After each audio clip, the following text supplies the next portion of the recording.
Hello everyone, I am Mano Scaling, and I am here to help you today. I know you use this video to fall asleep, so before that, please like the video and subscribe to the channel, and also tell me where you are from and what time you are watching. Now get comfortable and relax.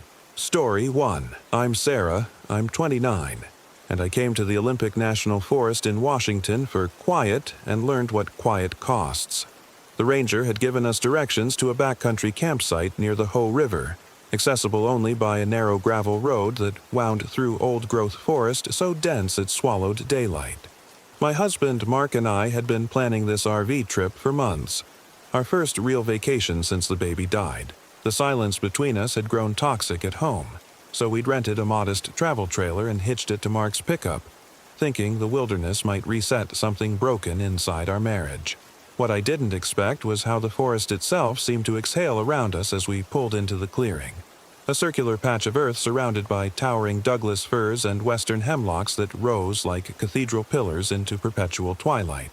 Mark killed the engine and we sat for a moment, listening to the tick of cooling metal and something else, a rustling that might have been wind but moved with too much purpose. The campsite felt wrong immediately, though I couldn't articulate why. It was too perfect, too deliberately cleared, as if the trees had been arranged by something that understood human preferences but wasn't quite human itself. "This is nice," Mark said, but his voice carried no conviction. We'd been performing normalcy for months now, each of us pretending the other couldn't see through the act. The RV setup took longer than usual.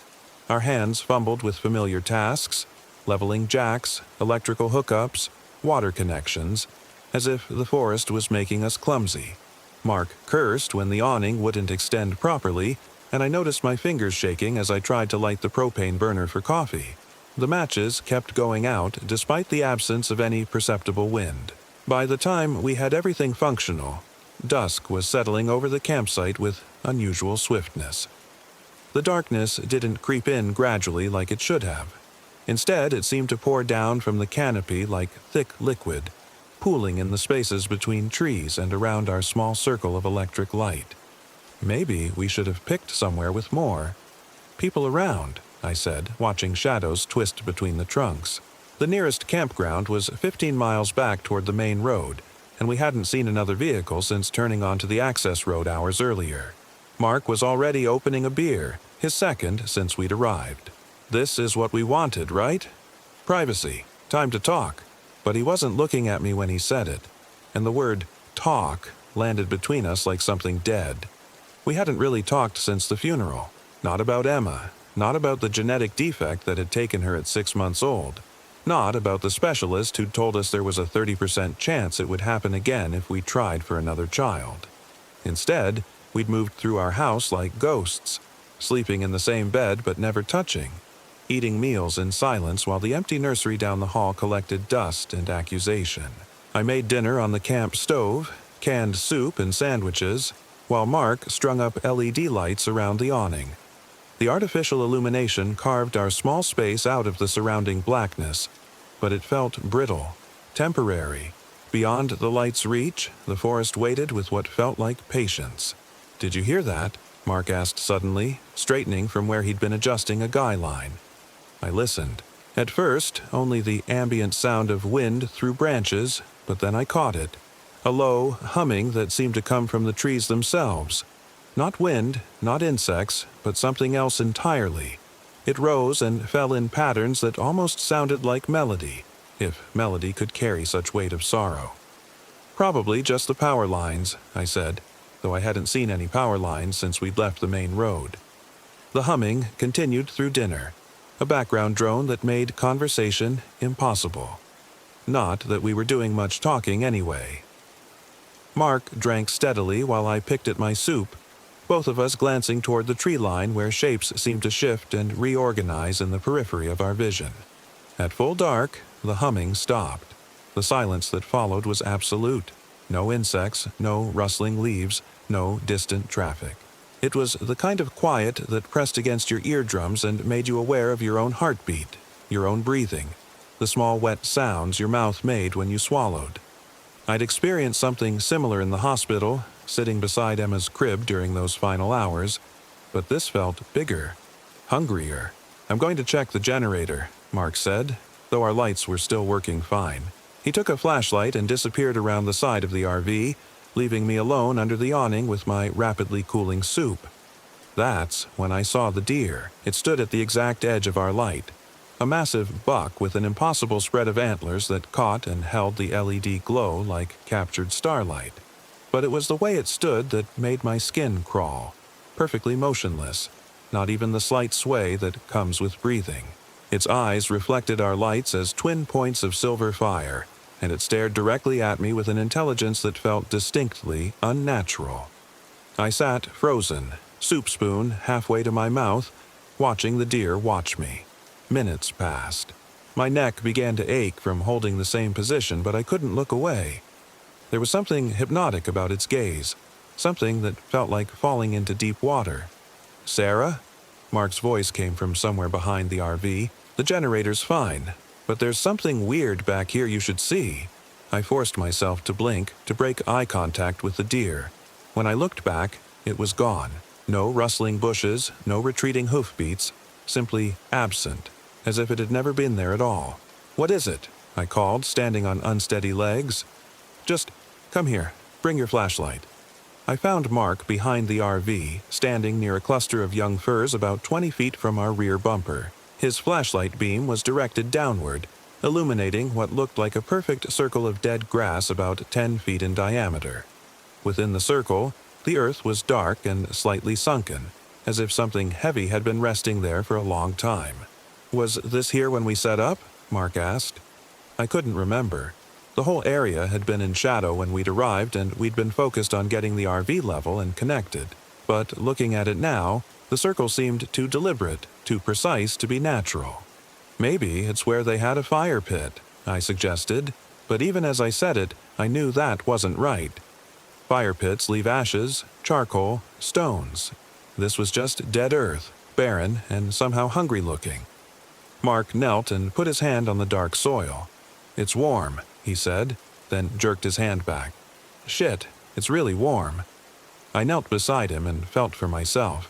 The earth was fever-hot, radiating heat that seemed to come from deep underground. When I pressed my palm flat against it, I could swear I felt a rhythmic pulsing, like a massive heart beating far below. "We should go," I said, standing quickly. "This place feels wrong."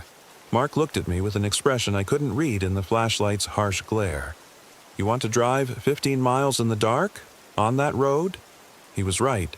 The access road was barely wide enough for our rig, with deep ditches on both sides and switchbacks that had made me nervous even in daylight. Attempting it at night, especially after Mark had been drinking, would be genuinely dangerous. "Tomorrow," I said. "First thing in the morning." We retreated to the RV and locked the door behind us, though what we were locking out remained unclear. Inside our small mobile home, with the familiar sounds of the refrigerator cycling and the heater fan, the forest's strangeness felt temporarily contained. Mark opened another beer and settled into the dinette while I prepared for bed, going through the motions of normalcy even as anxiety gnawed at my stomach. I was brushing my teeth when the humming started again. This time it was closer, seeming to emanate from the RV's walls themselves. The sound vibrated through the aluminum skin and into my bones, a frequency that made my teeth ache and my vision blur slightly at the edges. I spat toothpaste and gripped the tiny sink, waiting for it to pass. "Mark," I called, but got no response. "Mark?" I found him at the dinette, beer halfway to his lips, staring out the window with a slack expression. His eyes were wide and unblinking, reflecting the interior lights like the deer's had reflected ours. "Mark!" I shook his shoulder and he blinked rapidly, coming back to himself. "What? Sorry, I was just—" He looked confused, like someone waking from a deep sleep. "Did you say something?" "The humming. Do you hear it?"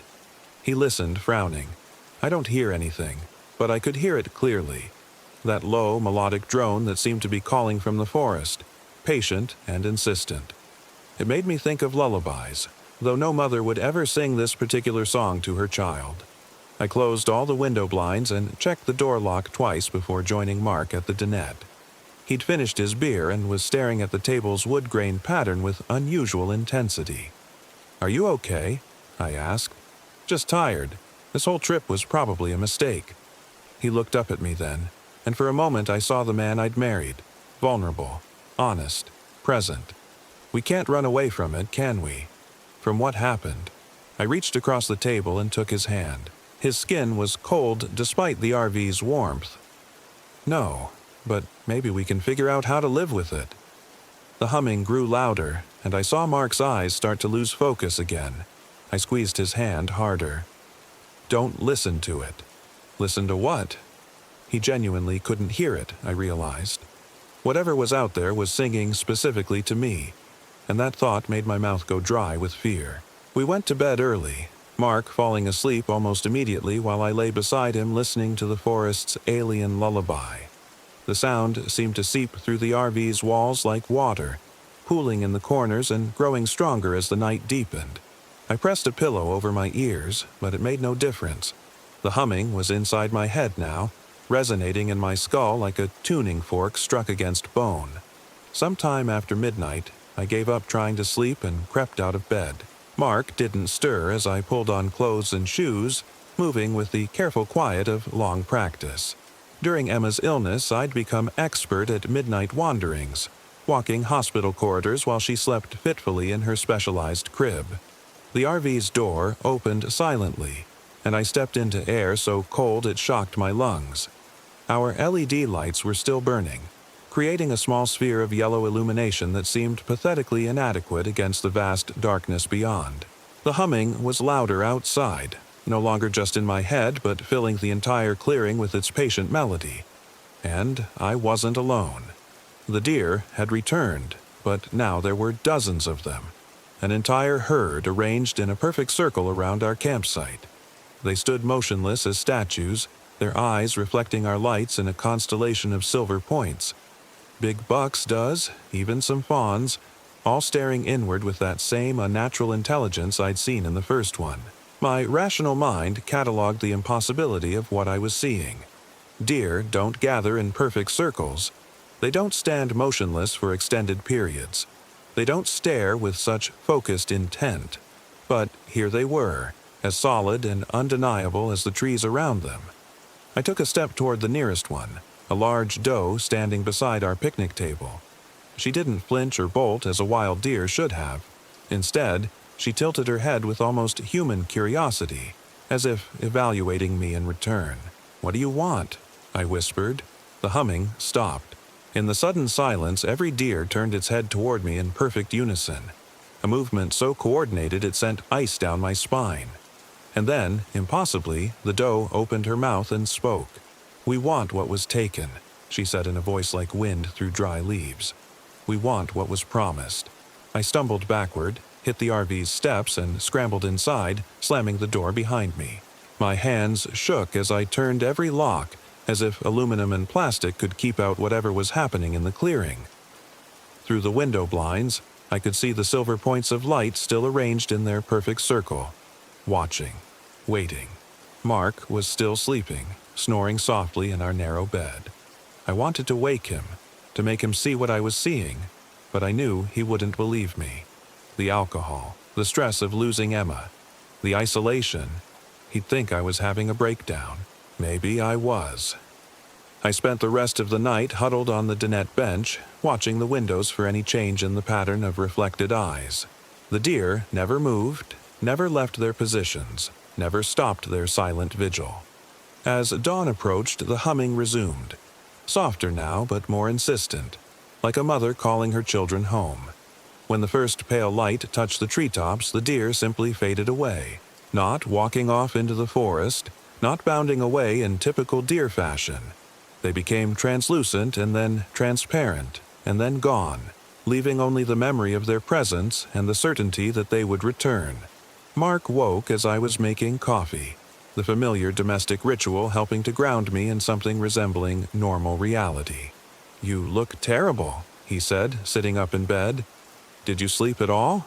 "Not much. I think we should leave today." He rubbed his eyes and checked his phone. "It's barely 6 a.m. What's the rush?" How could I explain without sounding crazy? The deer that spoke, the humming only I could hear, the sense that the forest itself was watching us with malevolent patience. Instead, I said, "I just don't feel comfortable here. Something's off about this place." Mark joined me in the kitchenette, accepting coffee with grateful hands. Through the window above the sink, morning light revealed the clearing in mundane detail. Pine needles and fallen logs, a squirrel chittering in a nearby tree. Everything perfectly normal except for the circle of dead earth behind our RV. "Look, I know this trip hasn't been what we hoped," Mark said carefully, "but maybe that's not the point. Maybe we need to sit with the discomfort instead of running from it." It was the most insightful thing he'd said in months, and under different circumstances I might have agreed. But he hadn't heard the deer speak. He hadn't seen their impossible coordination, their two intelligent eyes. He didn't know that something in these woods was hungry for whatever we'd brought with us. "One more night," he said before I could respond. "If you still want to leave tomorrow, we'll go.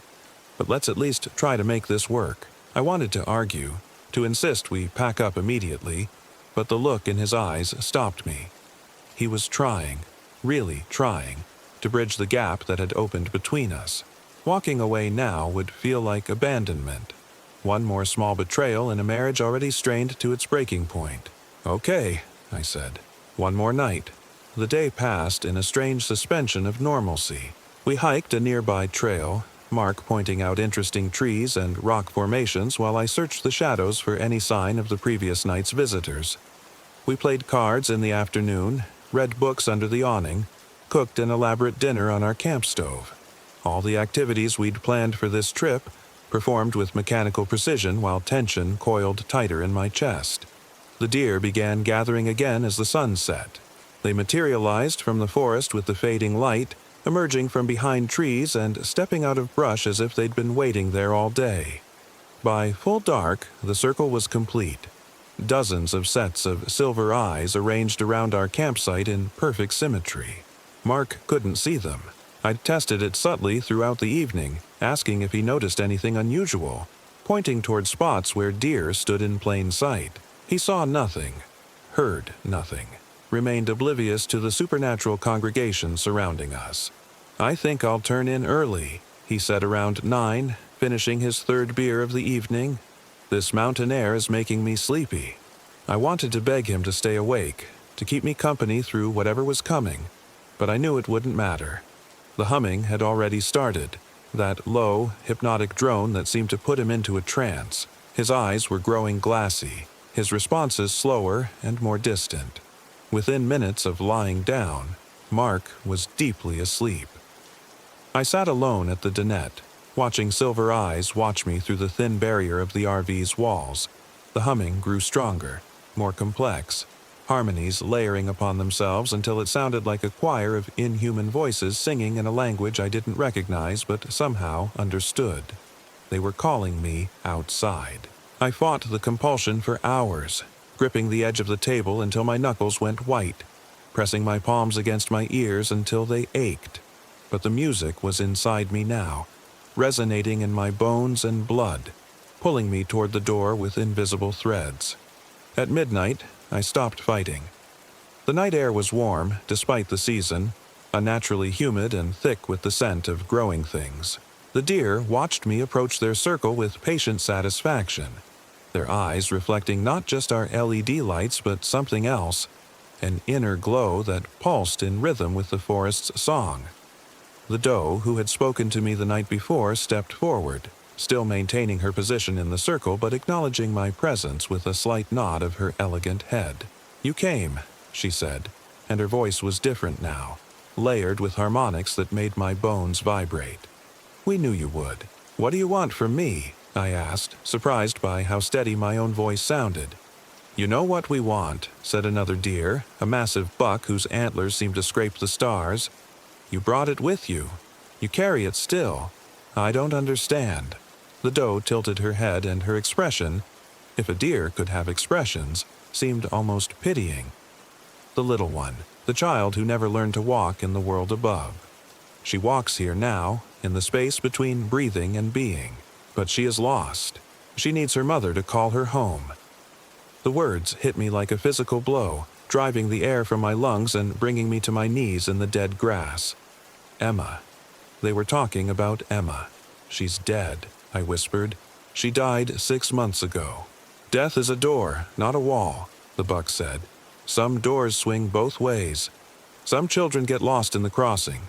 The circle of deer began to move then, not breaking formation but rotating slowly around me, their hoofbeats silent on the forest floor. As they moved, the trees beyond them seemed to shift and blur, reality becoming fluid at the edges. The humming rose to a crescendo that should have been painful but instead felt like coming home. "Let me see her," I said, and the words left my mouth before I'd consciously decided to speak them. The deer stopped moving. The humming stopped. Even the wind in the trees went still, as if the entire forest was holding its breath. "Are you certain?" the doe asked. "Some doors, once opened, cannot be closed again." I thought of Emma's tiny face, the way her fingers had curled around mine during those final hours. I thought of the empty nursery, the clothes we'd never thrown away, the ache that lived in my chest like a second heart. I thought of Mark, sleeping peacefully while the world around us dissolved into something stranger and more terrible than either of us had imagined. "Yes," I said. "I'm certain." The deer moved apart, creating a gap in their circle that led toward the dark heart of the forest. Beyond them, I could see a path that hadn't been there moments before, a trail of luminescent moss that wound between the trees like spilled moonlight. I stood and walked toward the gap, my legs moving without conscious command.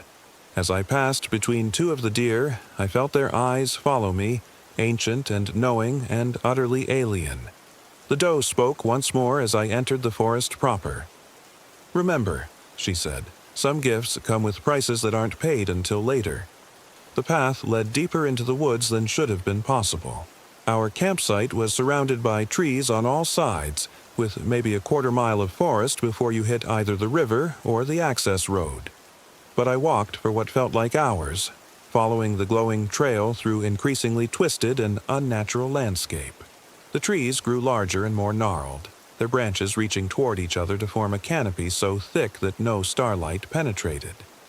The air grew warmer and more humid, heavy with the smell of decay and new growth combined. Flowers bloomed in the moss light, impossible flowers with too many petals and colors that hurt to look at directly. And then I heard it, a sound that stopped my heart and started it again in the same instant. A baby crying. Not the wailing of distress or hunger, but the soft, hiccuping sobs of a child who had been crying for a very long time and was growing tired. The sound came from ahead, where the path curved around a massive cedar whose trunk was easily 20 feet in diameter. I rounded the tree and found myself in a small clearing filled with the same luminescent moss. In the center of the clearing sat a figure that made my mind struggle to process what I was seeing. It was Emma, but not Emma.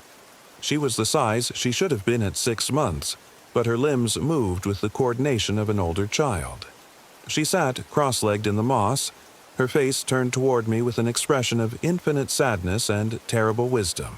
"Mama," she said, and her voice was exactly as I had imagined it would sound when she grew old enough to speak. "I've been waiting for you." I fell to my knees in front of her, reaching out with trembling hands to touch her face. She felt real. Warm skin and soft hair and the familiar weight of her small body as she climbed into my lap. But there were differences, too. Her eyes were too bright, reflecting the moss light like the deer's eyes had reflected our campsite illumination. Her skin was pale in a way that suggested translucency, as if I could see something moving beneath the surface. "My baby," I whispered, holding her close and breathing in her scent, milk and powder and something else, something wild and green and growing. "I missed you so much." "I know, Mama. I missed you too. But I couldn't find the way home. The deer said they would help me, but only if you came to get me." I rocked her gently, this impossible child who was and wasn't my daughter, feeling pieces of my broken heart reassemble themselves in ways that might never heal properly, but might, possibly, hold together. "How?" I asked. "How can you be here?" Emma pulled back to look at me, her two bright eyes serious and sad. "Some babies don't stay dead, Mama. Some babies get caught between the world and the dark place, and they have to wait for someone to call them home. But it has to be someone who loves them enough to pay the price. What price? She didn't answer directly. Instead, she said, Daddy can't see me like you can. Daddy doesn't carry the same kind of sadness. Only you can bring me back, but only if you really want to. Of course I wanted to. Every cell in my body, every beat of my heart, every breath in my lungs wanted to bring her back. But there was something in her tone, some warning I couldn't quite parse. What happens if I say yes? Emma smiled then, and it was her smile, but also not her smile. Too knowing, too sad, touched with something that might have been hunger. We go home together, she said. We live together. We never have to be apart again. The words should have filled me with joy, but instead they sent a chill down my spine. There was something wrong with the way she said together, some implication I couldn't grasp but sensed at a gut level.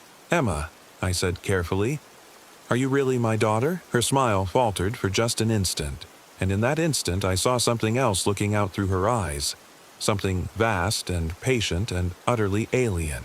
Then the expression passed, and she was just my baby again, small and vulnerable and needing her mother. I'm who you want me to be, she said, which wasn't really an answer at all. Around the clearing, I became aware of other presences, shapes moving in the darkness between the trees, watching and waiting. The deer were there, but also other things. Things that might once have been human, but had been changed by their time in this place between places. I have to think about it, I said, though every maternal instinct screamed at me to grab my child and run. Emma's face fell, and she looked so heartbroken that I almost took the words back immediately. You don't want me anymore? Of course I want you. I want you more than anything in the world. But I need to understand what it means. She nodded solemnly, too mature for her apparent age. The deer will bring you back when you're ready to decide. But don't wait too long, Mama. The path gets harder to find the more time passes. I held her close one more time, memorizing the feel of her weight in my arms, the sound of her breathing, the way she smelled like growing things and lost chances. Then I stood and walked back toward the glowing path, forcing myself not to look over my shoulder even when she called my name, in a voice that broke my heart all over again. The journey back felt shorter, as if the forest was eager to return me to its edges. The deer were waiting when I emerged from the tree line, still arranged in their perfect circle around the campsite. Our RV sat exactly where we'd left it, LED lights still burning, Mark presumably still sleeping in our narrow bed. The doe stepped forward as I approached. You have seen her, she said. It wasn't a question. Is that really my daughter? She is what she needs to be, what you need her to be. The question is whether you love her enough to pay the price of keeping her. What price? The doe's eyes reflected starlight and sorrow in equal measure. To live in the between place, you must give up the above place. To keep what is lost, you must lose what remains. Your husband sleeps deeply, but even he will eventually notice if you simply disappear. The implication hit me like cold water. They weren't offering to bring Emma back to our world. They were offering to take me to hers, to some liminal space where the dead could walk and the living could join them, but only at the cost of everything else they'd known. I need time to think, I said. Time you have, the doe replied, but not much. The door between worlds opens wider with each passing night, but it will not stay open forever. 3 nights hence, when the moon is dark, the path closes. Choose before then. The deer began to fade as the first light of dawn touched the eastern sky. Within minutes, I was alone in the clearing with my sleeping husband and the weight of an impossible decision. I spent the day in a haze of exhaustion and confusion. Mark woke cheerful and refreshed, commenting on how much better I looked after a good night's sleep. I didn't tell him that I hadn't slept at all, that I'd spent the dark hours walking through an otherworldly forest and holding our dead daughter in my arms. We broke camp efficiently, working together with more harmony than we'd managed in months. Mark seemed almost relieved as we hitched up the trailer and prepared to leave the clearing. I found myself memorizing details. The pattern of shadows cast by the giant trees, the way the morning light filtered through the canopy, the exact spot where the circle of dead earth marked some incomprehensible boundary between the normal world and whatever lay beyond it. Ready? Mark asked from the driver's seat. I took one last look at the forest, wondering if Emma was watching from somewhere in those green depths. Ready. The drive home passed in a blur of familiar highways and ordinary concerns. We stopped for gas and groceries, navigated suburban traffic, pulled into our own driveway as the sun set behind the neighbor's roofline. Everything was exactly as we'd left it. Mail on the porch, grass needing cutting, the scent of dinner cooking in the house next door. But I carried the forest with me now, and the memory of Emma's weight in my arms and the deer's patient offer hanging over me like a sword on a thread. Mark seemed genuinely improved by our brief time away. He was more present, more engaged, more willing to talk about practical matters, bills to pay, repairs to make, maybe taking another trip sometime soon. We fell into our old evening routine of dinner and television and separate books in bed, but the silence between us felt companionable rather than hostile. He fell asleep easily, but I lay awake listening to his breathing and thinking about choices. 3 nights, the doe had said. 3 nights until the door closed forever. On the second night, I dreamed of Emma. She stood in our backyard under the maple tree we'd planted when we first bought the house, wearing the yellow dress we'd planned to bury her in but ultimately decided to keep. She looked older in the dream, maybe 2 or 3 years old, with the sturdy legs and bright curiosity of a healthy toddler. "Mama," she said, "the deer are getting impatient. They want to know if you're coming." "I don't know, baby. I don't know what the right choice is." She tilted her head, considering this with the impossible wisdom she'd shown in the forest clearing. "Maybe there isn't a right choice. Maybe there's just choosing." I woke with tears on my cheeks and Mark's hand warm on my shoulder. "Bad dream?" he asked softly. "Yeah, just a bad dream."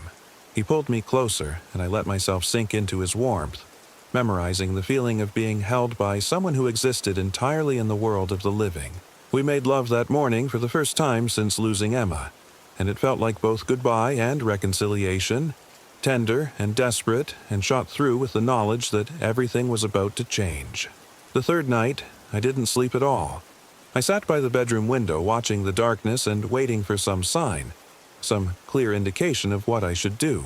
But the suburban night offered no guidance, just streetlights and the occasional car passing, the ordinary rhythms of a world where deer didn't speak and the dead stayed dead.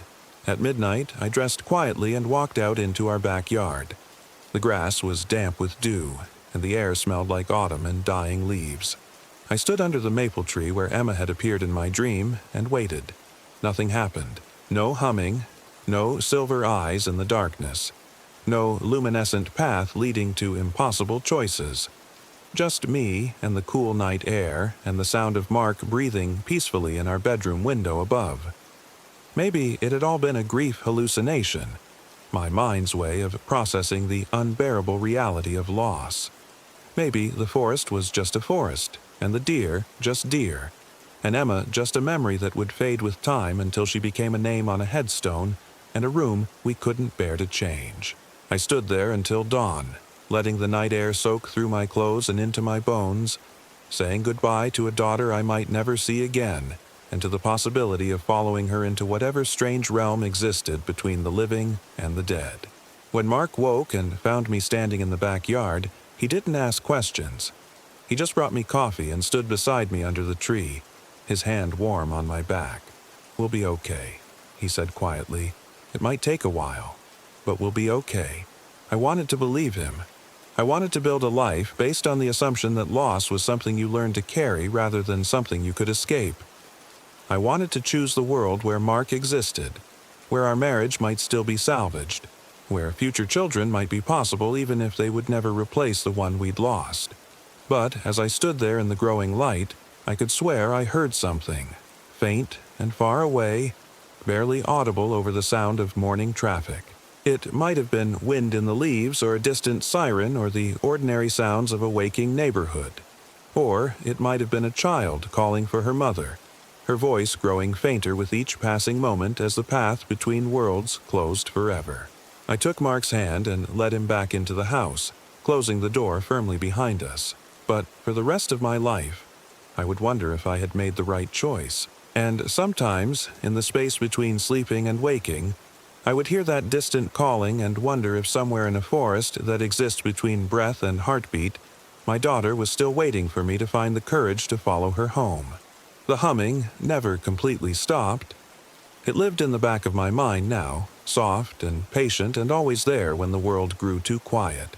Mark and I rebuilt our marriage slowly, carefully, like archaeologists assembling fragments of something precious and broken. We moved to a different house, away from the empty nursery and its weight of expectations.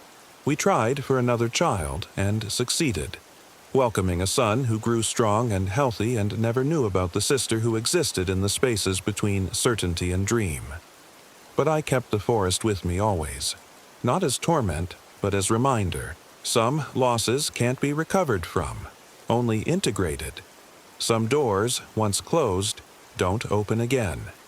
And sometimes, the most courageous choice is learning to live fully in the world you're given, even when another world calls to you with the voice of everything you've ever wanted and can never have. The deer still sing in the Olympic National Forest, patient and eternal, waiting for other grieving mothers to find their way to the clearing where impossible choices bloom like flowers in the dark. And sometimes when the wind is right and the night is still, you can hear them humming their ancient lullabies, not cruel, not kind, but simply present, like the forest itself, like loss itself, like the space between what is and what might have been. Story 2. My name is Sarah Chen. I'm 34. The ridge above Timberline Lodge was shaped like teeth, and I was inside the mouth.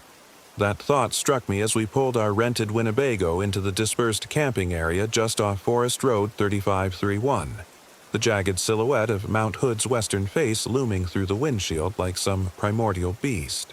The October air bit sharp through the driver's side window as I cut the engine, and beside me, my husband David stretched his arms with that satisfied grunt he always made after long drives. "Jesus, Sarah, look at this place," he said, already unbuckling his seatbelt. "It's like we're the only people left on Earth." I wanted to tell him that was exactly what worried me, but David had been planning this trip for months. Ever since his promotion at the engineering firm, he'd been talking about getting back to nature and disconnecting from the digital world. The irony wasn't lost on me. A software developer married to a man who designed cellular towers, both of us fleeing into the Oregon wilderness to escape the very connectivity we'd helped create. Behind us, our 8-year-old daughter Emma was already pressing her face to the RV's side window, her breath fogging the glass. "Mom, why are all the trees so skinny here? They look scared." I turned to look where she was pointing. The lodgepole pines surrounding our campsite did have an unsettling quality, too straight, too uniform, like prison bars made of wood. They stretched up toward the darkening sky in perfect vertical lines, creating corridors of shadow that seemed to lead nowhere and everywhere at once. "They're just adapted to the altitude, sweetheart," I said, though something about those trees made my skin crawl. Trees grow differently up here. David was already outside, walking the perimeter of our site with the confidence of a man who'd spent his childhood camping with his father. I envied that confidence. My own childhood had been spent in suburban San Jose, where the closest thing to wilderness was the community park with its manicured lawns and decorative pond. This raw expanse of forest and stone, felt alien to me. The GPS had stopped working about 20 miles back, right around the time we'd turned off Highway 26 onto the forest roads. David had laughed it off, said we didn't need technology to find our way to a simple campsite. But I'd noticed how his hands had gripped the steering wheel a little tighter, how his jokes had become more forced as we'd driven deeper into the woods. "Elevation's probably screwing with the signal," he'd said, but I'd seen the GPS units and other cars on the highway working just fine. Now, as I stepped out of the RV into the thin mountain air, I felt that familiar tightness in my chest that had nothing to do with altitude. The silence here was wrong, not peaceful, but expectant, like the forest was holding its breath. Emma bounded down the RV steps with the resilience of childhood, her pink backpack bouncing against her shoulders. "Can we explore, Mom? Please? Dad said there might be deer." "After we set up camp," I said, but I was looking at the tree line. where the shadows seemed deeper than they should be for early evening. And we all go together. David had already started pulling gear from the RV's exterior storage compartments. Folding chairs, our portable fire ring, the cooler packed with enough food for 3 days. "Come on, Sarah," he called. "This is exactly what we needed. No emails, no conference calls, no—" His words cut off mid-sentence. He was staring at something near the fire ring we'd just set up, his face pale in the fading light. "What is it?" I asked, walking over to where he stood. In the dirt beside our fire ring, someone had arranged a circle of stones. Not random rocks, carefully selected stones, each about the size of a child's fist, placed with mathematical precision around a center point where the earth looked freshly disturbed. The arrangement was maybe 3 feet across, and looking at it made my eyes water, like staring at one of those optical illusions that hurt to focus on. "Must be from the last campers," David said, but his voice lacked conviction. "People do weird stuff when they're camping. Art projects, you know." I knelt beside the circle, careful not to disturb it. The stones weren't local. They were too smooth, too uniform in color. Someone had brought them here, arranged them with purpose, and that disturbed earth in the center. It looked fresh, recent. "Mom, what's that?" Emma had appeared beside me, pointing at the circle. "Just rocks, honey." Someone was playing, but Emma's face had gone serious in that way children's faces do when they see something adults are trying to explain away. "It looks like a clock," she said, "but the numbers are wrong." I looked again. She was right. There was something almost temporal about the arrangement, like positions on a clock face. But there were too many stones, and they seemed to spiral inward rather than mark hours. Looking at it made me dizzy. "Let's move our fire ring somewhere else," I said, standing up. "This spot's too close to the trees anyway." David started to argue. The site was perfectly level here. Why move everything? But something in my expression stopped him. We spent the next hour relocating our camp setup to the far side of the clearing, away from the stone circle and the watching trees. As we worked, I kept glancing back at those arranged stones. In the fading light, they seemed to shift position when I wasn't looking directly at them. Peripheral vision, playing tricks, I told myself. The stress of new surroundings. But Emma kept looking back too, and children don't usually have stress-induced hallucinations. By the time we had camp set up properly, the sun had disappeared behind the ridge, and the temperature was dropping fast. David got our fire started while I prepped dinner in the RV's small kitchen. Nothing fancy, just hot dogs and beans, camping food that would fill our stomachs and maybe chase away the growing chill that had nothing to do with October air. "Dad, do you hear that?" Emma asked from her spot on one of the camp chairs, wrapped in her favorite blanket with the horses on it. David paused in his fire tending. "Hear what, kiddo?" We all listened. At first, just the normal sounds of evening in the forest. Wind through pine needles, the distant call of what might have been an owl. But underneath that, something else. A low humming, so deep it was more felt than heard, like a massive engine running somewhere far below the ground. "Probably just the wind through the trees," David said, but I could see him glancing around, trying to locate the source. "It sounds like singing," Emma said, "like when Grandma used to hum those old songs, but sad." The humming continued through dinner, never quite loud enough to be certain we were hearing it, never quite soft enough to ignore. By the time we'd cleaned up and banked the fire, it had become part of the background, like tinnitus of the forest itself. "Early night tonight," David announced, stretching. "Big day of hiking tomorrow. I want to show you to that waterfall the ranger mentioned." But as we prepared for bed in the RV's cramped quarters, I found myself reluctant to turn off the lights. Outside the windows, the darkness was absolute. No moon, no stars visible through the canopy. Just black pressing against the glass like something solid.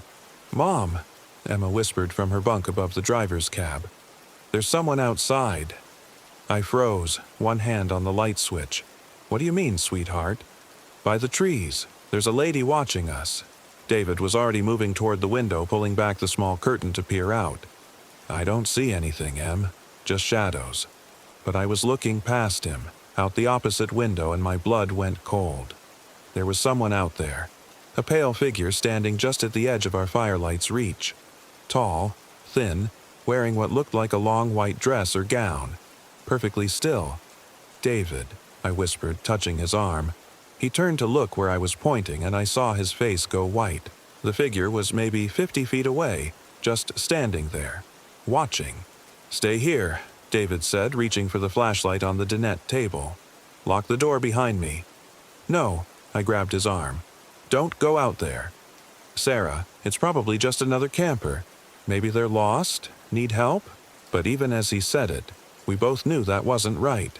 The figure was too still, too perfectly positioned. And there was something wrong with its proportions. Too tall, arms too long. "Dad, don't go," Emma said from her bunk, and there was real fear in her voice.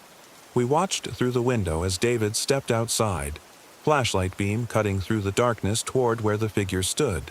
But when the light reached the spot, there was nothing there, just trees and shadow. "Hello?" David called out, his voice carrying oddly in the still air. "Is someone there? Do you need help?" No answer, just that low humming, maybe a little louder now. David swept the flashlight beam across the tree line, calling out again. Nothing. After a few minutes he came back inside, but I could see he was shaken. "Trick of the light," he said, but he checked the door locks twice before getting into bed. I lay awake long after David's breathing had deepened into sleep, listening to that humming and watching the windows. Once, I thought I saw movement outside, a pale shape drifting between the trees. But when I looked directly, there was nothing. Emma's breathing never settled into the rhythm of sleep. Every so often I'd hear her shift in her bunk, and once, very quietly, I heard her whisper, "I see you." I woke to silence. Not the natural quiet of early morning in the woods, but the complete absence of sound that feels like being underwater. No birds, no wind, no insects. Even the humming from the night before had stopped. Gray dawn light filtered through the RV windows, and I could see that everything outside looked wrong. The trees that had surrounded our campsite, those straight uniform lodgepole pines, were gone. In their place stood ancient, twisted oaks, their branches reaching toward the RV like gnarled fingers. "David," I whispered, shaking him awake. "David, look outside." He sat up, rubbing his eyes, then went very still. "That's not... We didn't camp here."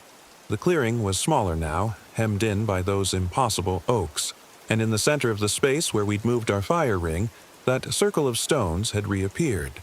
Larger now, with more stones, spiraling inward to a center point that seemed to pull at the eye.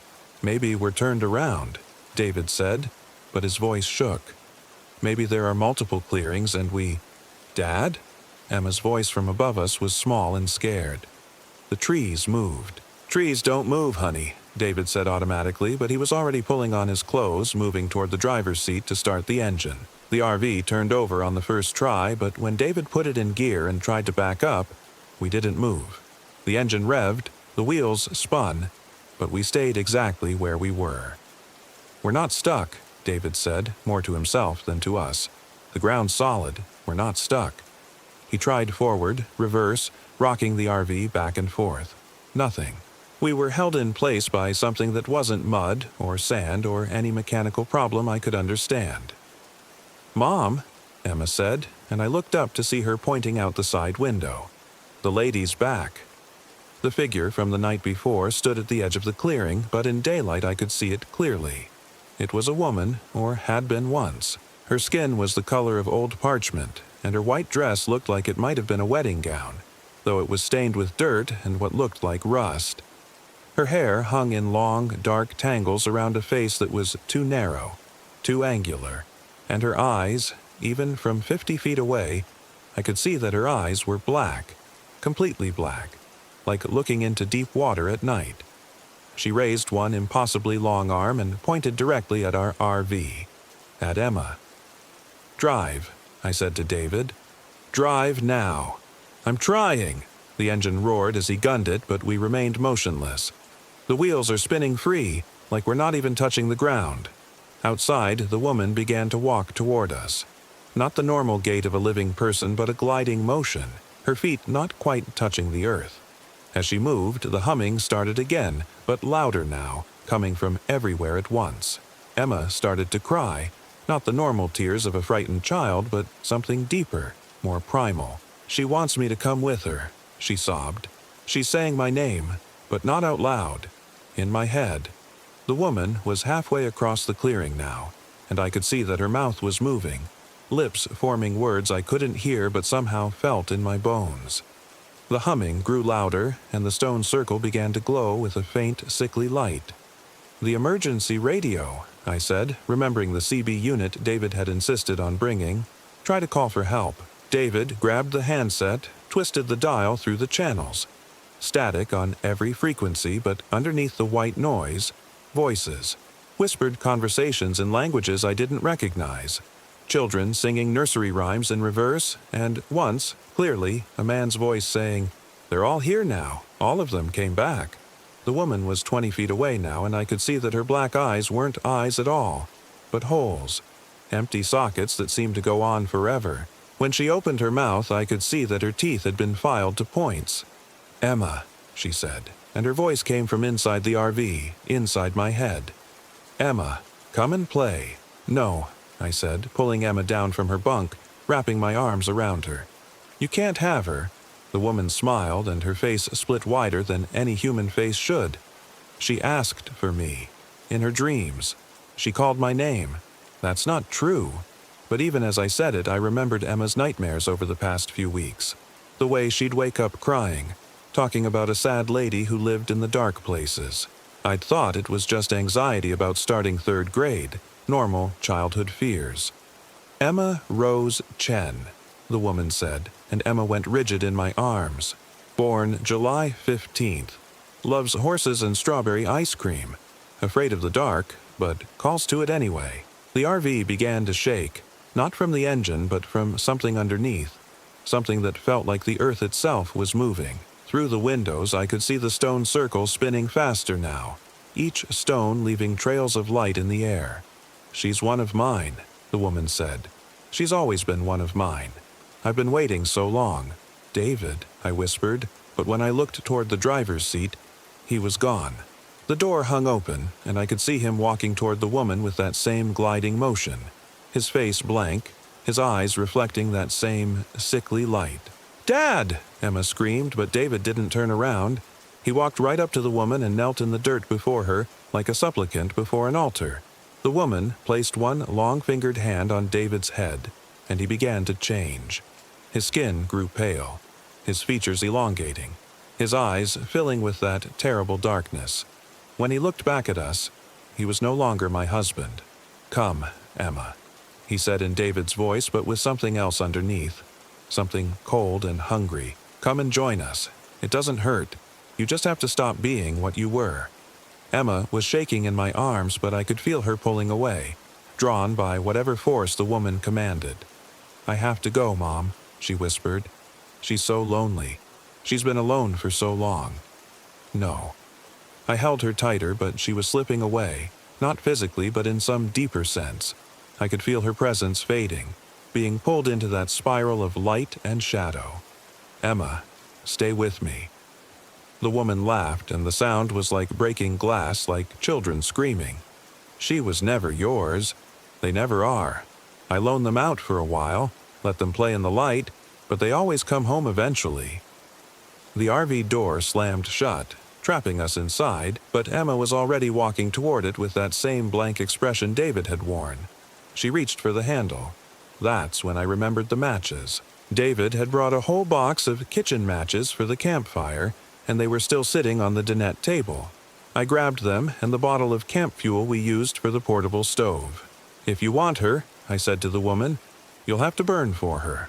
I struck a match and held it over the open bottle of fuel. The woman's impossible smile faltered. "Fire cleanses," I said, though I had no idea where the words came from. "Fire purifies. Fire sends things back where they belong." The woman hissed, and the sound was like steam escaping from a broken pipe. "You don't understand what you're dealing with." "I understand enough." I touched the match to the fuel and threw the burning bottle out the open door. The effect was immediate and devastating. The woman shrieked as the flames spread across the clearing, and where they touched the stone circle, the light died. The impossible oaks writhed as if in pain, their branches reaching toward the sky like the arms of the drowning. David collapsed where he knelt, his features returning to normal, his eyes clearing. Emma stopped walking toward the door and turned back to me, confusion replacing that terrible blank stare. "Mom? What's happening?" "We're leaving," I said, scooping her up and running for the driver's seat. The engine was still running, and when I threw the RV into reverse, we moved. The wheels found purchase on solid ground, and we shot backward out of the clearing as the flames consumed everything behind us.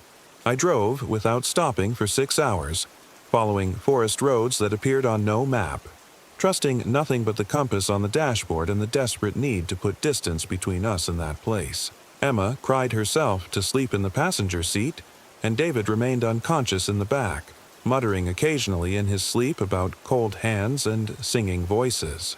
We emerged onto Highway 26 just as the sun was setting, and I've never been so grateful to see the lights of civilization.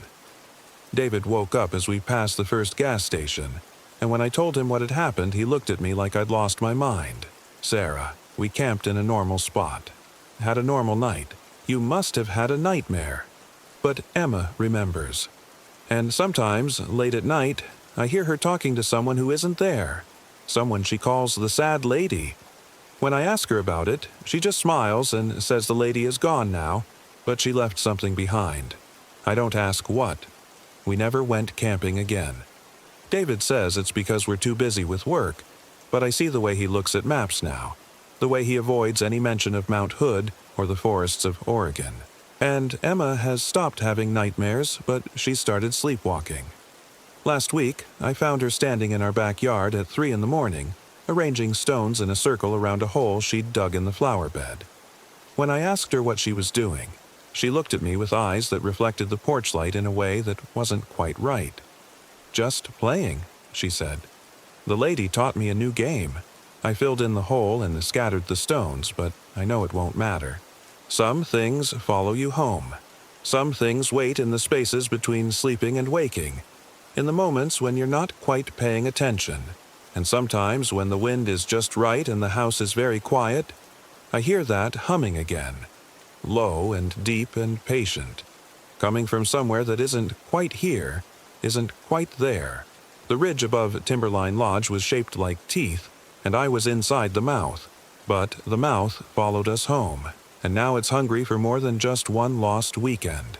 It's hungry for everything we have, everything we are, and I think it's learning to be patient. Emma starts 4th grade next week, and she's been drawing pictures of trees and stones and pale ladies who dance in circles. The art teacher says she's very talented, very imaginative. If only she knew how right she is. The mouth is still open, still waiting. And sometimes, in the dark hours before dawn, I think I can feel its teeth closing around us, 1 degree at a time, 1 day at a time, until there's nothing left but the humming and the stones and the endless spiral pulling everything down into the dark. Story 3. I'm Sarah, 31. When I reached Dead Horse Creek Campground in the Gifford-Pinchot National Forest, the air pressed against me like a hand. The moment I stepped out of our rented RV, something thick and oppressive settled over my skin, making every breath feel deliberate, earned. My husband, Mark, was already unloading our gear with his usual efficiency, but I noticed how his movements seemed sluggish, like he was pushing through invisible resistance. "God, it's humid here," Mark muttered, wiping sweat from his forehead despite the cool October evening. "Weather app said it should be dry." I nodded, though humidity wasn't quite right. The air felt dense, almost viscous, like walking through spiderwebs that clung to every exposed surface. Our golden retriever, Buddy, whined from inside the RV, pawing at the door we'd closed to keep him contained while we set up camp. "Easy, boy," I called. "Just a few more minutes." But when I looked back at Mark, he had stopped moving entirely.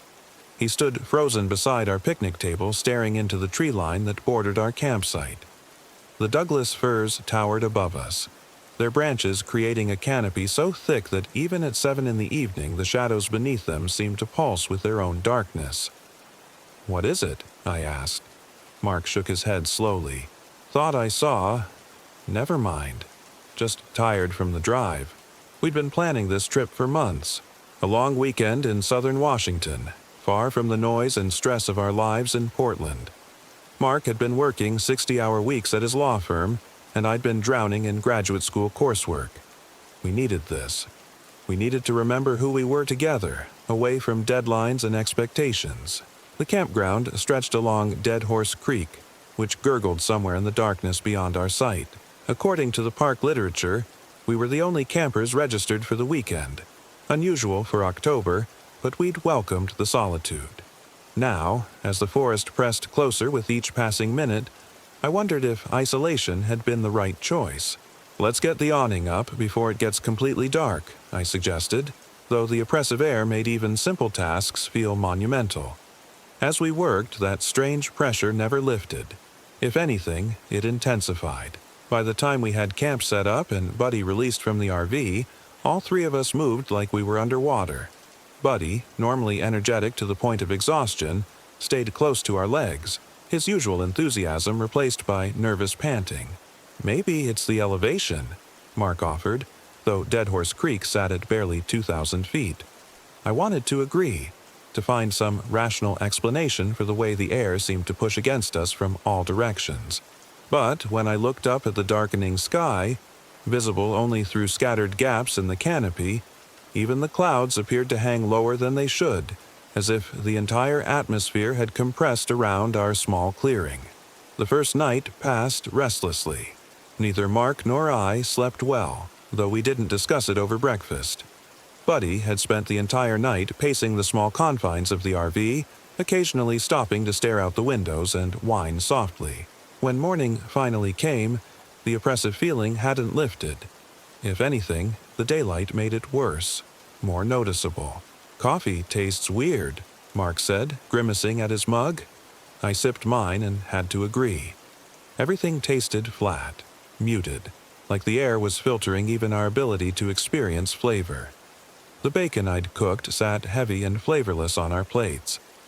"Maybe we should check out the hiking trail today," I suggested. "Get away from camp for a while." Mark nodded, though I caught him glancing frequently at the tree line. The Creek Falls Trail is supposed to be pretty, 3 miles up to a waterfall. We packed our day packs and set out mid-morning, leaving Buddy secured in the RV with water and his favorite chew toy. The trailhead began just beyond our campsite, marked by a weathered wooden sign that had seen better decades. As we stepped onto the narrow path, the pressure sensation intensified noticeably. "Jesus," Mark gasped, stopping after just a few steps. "It's like walking into a wall." I grabbed his arm to steady myself. The feeling was exactly like that, as if we were pushing against some invisible barrier that grew more resistant the deeper we went into the forest. My lungs worked harder for each breath, though the trail was relatively flat. "Maybe we should turn back," I said. But Mark had already started forward again, his jaw set in that stubborn way I recognized. He hated admitting defeat, especially over something he couldn't understand or control. "It's probably just, I don't know, tree pollen or something. We'll adjust." We didn't adjust. If anything, the sensation grew stronger with each step. By the time we'd hiked half a mile, both of us were breathing heavily, sweat beading on our foreheads despite the cool morning air. The forest around us seemed to close in from all sides, branches reaching across the trail like grasping fingers. "The trees," I whispered, stopping abruptly. Mark turned back to look at me. "What about them?" I stared up at the towering Douglas firs, trying to articulate what I was seeing. They're leaning in, toward the trail." Mark followed my gaze, his expression skeptical. But as he studied the tree line, his face slowly changed. The trees on both sides of the trail were indeed tilted at subtle angles. Their trunks bent just enough to create the sensation that we were walking through a slowly closing corridor. "It's probably just the slope of the ground," he said, but his voice lacked conviction. We continued hiking, though every instinct screamed at us to turn back. The pressure against our bodies grew so intense that we had to stop every few hundred yards to catch our breath. It felt like being squeezed by some enormous, invisible fist that tightened its grip with each step we took away from the relative safety of our campsite. After an hour of struggle, we reached a small clearing where the trail split. One path continued toward the waterfall. The other branched off toward what the trail marker called Devil's Backbone Ridge. In the clearing, the oppressive sensation lifted slightly, enough for us to breathe normally for the first time since leaving camp. "Thank God," Mark gasped, dropping onto a fallen log. I looked around the clearing, noting how the trees formed an almost perfect circle around the open space. Something about their arrangement felt deliberate, purposeful. "We should head back." "We're more than halfway to the falls," Mark protested, "and it feels better here." As if summoned by his words, the pressure returned with sudden, crushing intensity. Both of us doubled over as the air itself seemed to contract around us, squeezing against our rib cages until breathing became a conscious effort. "Back," I wheezed. "Now." The hike back to camp was a nightmare. Every step felt like we were fighting against some malevolent current that wanted to drag us deeper into the forest. By the time we reached our campsite, both of us were exhausted, drenched in sweat, and gasping for air. Buddy greeted us with frantic whining and pawing, clearly agitated by our prolonged absence. As I knelt to comfort him, I noticed something that made my blood run cold. Dark handprints covered the outside of the RV's windows. Oily, finger-shaped marks that definitely hadn't been there when we left. "Mark," I called, my voice tight with fear. He was already examining the prints, his face pale. These looked like someone was pressing against the glass. From outside. The handprints were everywhere, on every window, on the door, even on the higher windows near the RV's roof. They were too large to be human, the fingers too long and thin, and they all pointed inward, toward where Buddy had been alone and defenseless. "We're leaving," I said, moving toward the RV's door. "Right now." But when I tried to turn the handle, it wouldn't budge. The door was locked from the inside, impossible since we'd left it unlocked and Buddy was inside. I could hear him scratching frantically at the door, but something was preventing it from opening. Mark joined me, putting his full weight against the door. Buddy, back up." The dog's whining grew more desperate, but the door remained sealed shut. Mark ran around to the driver's side, fumbling for his keys, but that door was locked too. Every entrance to the RV had somehow sealed itself while we were gone. Then, as suddenly as it had started, the resistance vanished. The door swung open so abruptly that Mark tumbled backward, and Buddy burst out in a frenzy of barking and circling. The dog's fur stood on end, his eyes wide with terror as he pressed against our legs. Inside the RV, everything had been disturbed. Cushions were torn, food containers were scattered across the floor, and long scratch marks gouged the walls and ceiling. But the scratches came from inside, as if something had been trapped in there with Buddy, clawing desperately to get out. "Pack everything," I said, my voice shaking. "We're not staying another night." As we threw our belongings into bags, the oppressive air pressure returned with a vengeance. It felt like being slowly crushed under an enormous weight, every breath a struggle against forces that seemed determined to keep us in place. Buddy cowered between us, whimpering softly. Loading the RV took twice as long as it should have. Every movement required enormous effort, as if we were working in some impossible gravity. By the time everything was secured, both Mark and I were exhausted, our movements sluggish and uncoordinated. "Keys," Mark panted, fumbling in his pockets. He tried to start the engine, but nothing happened. The RV sat silent and dead, despite having run perfectly on our drive in. Mark tried again, pumping the gas pedal and turning the key until the starter began to grind ominously. "Come on," he muttered, sweat beading on his forehead. On the fourth attempt, the engine turned over with a reluctant rumble. But as Mark shifted into drive, the oppressive pressure intensified until it felt like the air itself was trying to pin us in place. The RV lurched forward only a few feet before the engine died again. Through the windshield, I watched the tree line. The Douglas firs seemed to lean closer, their branches reaching toward us like gnarled fingers. And between the trees, shapes moved. Dark forms that might have been shadows if shadows could move independently of the objects that cast them. "Sarah," Mark whispered. I followed his gaze to the side mirror. Behind us, the forest was closing in. Not metaphorically, literally. The trees were moving, their massive trunks shifting with glacial slowness but undeniable purpose. The narrow road we'd driven in on was disappearing as the forest reclaimed it, branches weaving together to block our escape route. Mark cranked the engine desperately. It caught, died, caught again.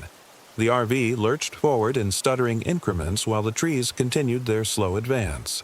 Through the rear window, I could see branches already scraping against the back of our vehicle. Finally, the engine caught and held. Mark floored the accelerator, and we shot forward with surprising speed. But instead of relief, I felt only growing terror. The trees ahead of us were moving too, creating a tunnel that grew narrower with each passing second. "Faster," I urged, though Mark was already pushing the RV beyond safe speeds for the narrow forest road. The tunnel of trees contracted around us, branches scraping against the roof and sides of the RV with sounds like fingernails on glass. Through the windows, I caught glimpses of the shapes that moved between the trunks. Tall, impossibly thin figures that kept pace with our vehicle despite its speed. Just when it seemed the tunnel would collapse entirely, we burst through into open space. The pressure released so suddenly that my ears popped, and both Mark and I gasped as if we'd been holding our breath underwater. Behind us, the forest had returned to its normal appearance, giving no sign of the impossible things we'd witnessed. We drove in silence for the next hour, neither of us willing to voice what we'd experienced. It wasn't until we reached the main highway that Mark finally spoke. "We can't tell anyone about this." I nodded, though I knew we'd never be able to forget. Even now, hours later and miles away, I could still feel that oppressive pressure against my skin. Sometimes, when I closed my eyes, I could see those dark shapes moving between the trees and the oily handprints pressed against our windows. The official report listed mechanical failure as the reason for our early departure from Dead Horse Creek Campground. The Park Service never asked for details, and we never offered any. The RV rental company found nothing wrong with the vehicle, though they did note some unusual scratching on the exterior that they attributed to low-hanging branches. Buddy never fully recovered from whatever he experienced while alone in the RV. For months afterward, he would wake in the middle of the night, whining and pawing at windows, staring into darkness that held nothing we could see.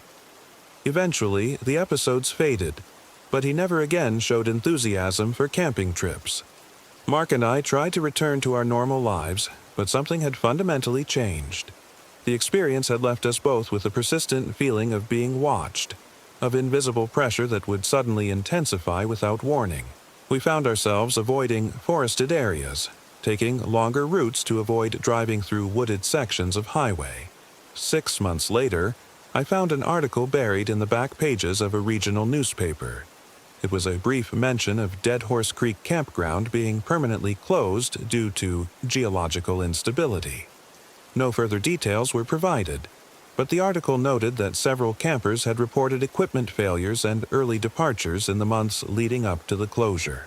I tried to research the area's history, but information was surprisingly scarce. What little I found mentioned Native American legends about the region, stories of spirits that guarded the deep forest, entities that could manipulate the very air to trap intruders. Most sources dismissed these as folklore, but I knew better. The pressure we felt wasn't metaphorical or psychological. Something in that forest had tried to keep us there, using the air itself as a weapon. The handprints on our RV, the impossible movement of trees, the way our escape route had nearly closed behind us, all of it pointed to an intelligence that viewed us as intruders to be contained. Sometimes, late at night, I still feel that pressure building around me. It starts subtly, like humidity before a storm, then gradually intensifies until breathing becomes conscious effort.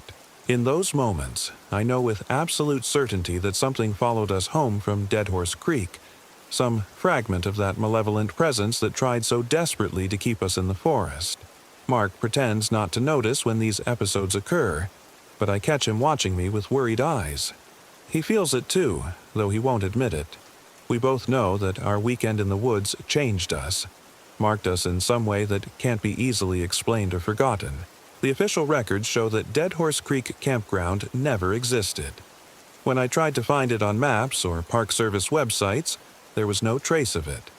The road we traveled, the campsite where we stayed, the trail that nearly trapped us, All of it had been erased from official memory, as if the place had never been more than a shared nightmare. But the scratches on Buddy's memories remain, and the way he sometimes stares into empty corners of our house, whining softly at things we cannot see. The pressure against my skin returns without warning, reminding me that some places in this world exist outside normal reality, where the very air can become a prison and the trees themselves serve as guards. We never went camping again. Yet, sometimes when the pressure builds and breathing becomes difficult, I find myself looking up Gifford Pinchot National Forest on satellite images, searching for any sign of the place that tried to claim us. The forest looks innocent from above, just miles of green canopy broken by the occasional road or clearing. But I know that somewhere beneath those trees, in spaces that don't appear on any map, the air still presses against invisible visitors with the weight of malevolent intention. And I know that whatever we encountered is still waiting there, patient and hungry, ready to trap the next travelers who venture too far from the safety of the known world. The thought keeps me awake at night, gasping for breath in the familiar confines of our bedroom, while Mark sleeps beside me and Buddy whimpers softly at shadows that shouldn't exist but do. The air around me grows thick again as I write this, pressing against my skin like an enormous, suffocating hand. I can feel it trying to pull me back, even now, even hundreds of miles away. Some prisons, I've learned, don't require walls or bars. Sometimes the very atmosphere can become a cage, and escape is only ever temporary. Story 4 that I'd suffered a complete psychotic break and wandered off to die alone in the wilderness. The official reports would be filled with medical terminology and regretful conclusions about the tragic fate of another mentally ill patient who'd refused treatment. But I knew better now. The trees whispered their welcome as Melissa led me deeper into the forest. My footsteps made no sound on the soft earth, and I realized I was walking differently now. Lighter, more fluid, as if gravity had loosened its hold on me. "The others are waiting," Melissa said, and I could hear the warmth in her voice. Real warmth, not the artificial kindness of doctors and orderlies. They've been so eager to meet you. We followed a path that seemed to form itself beneath our feet, winding between ancient oaks and towering pines. The darkness didn't frighten me anymore. It felt like coming home after a long journey, like slipping into warm water after years of cold. Ahead, I could see lights through the trees.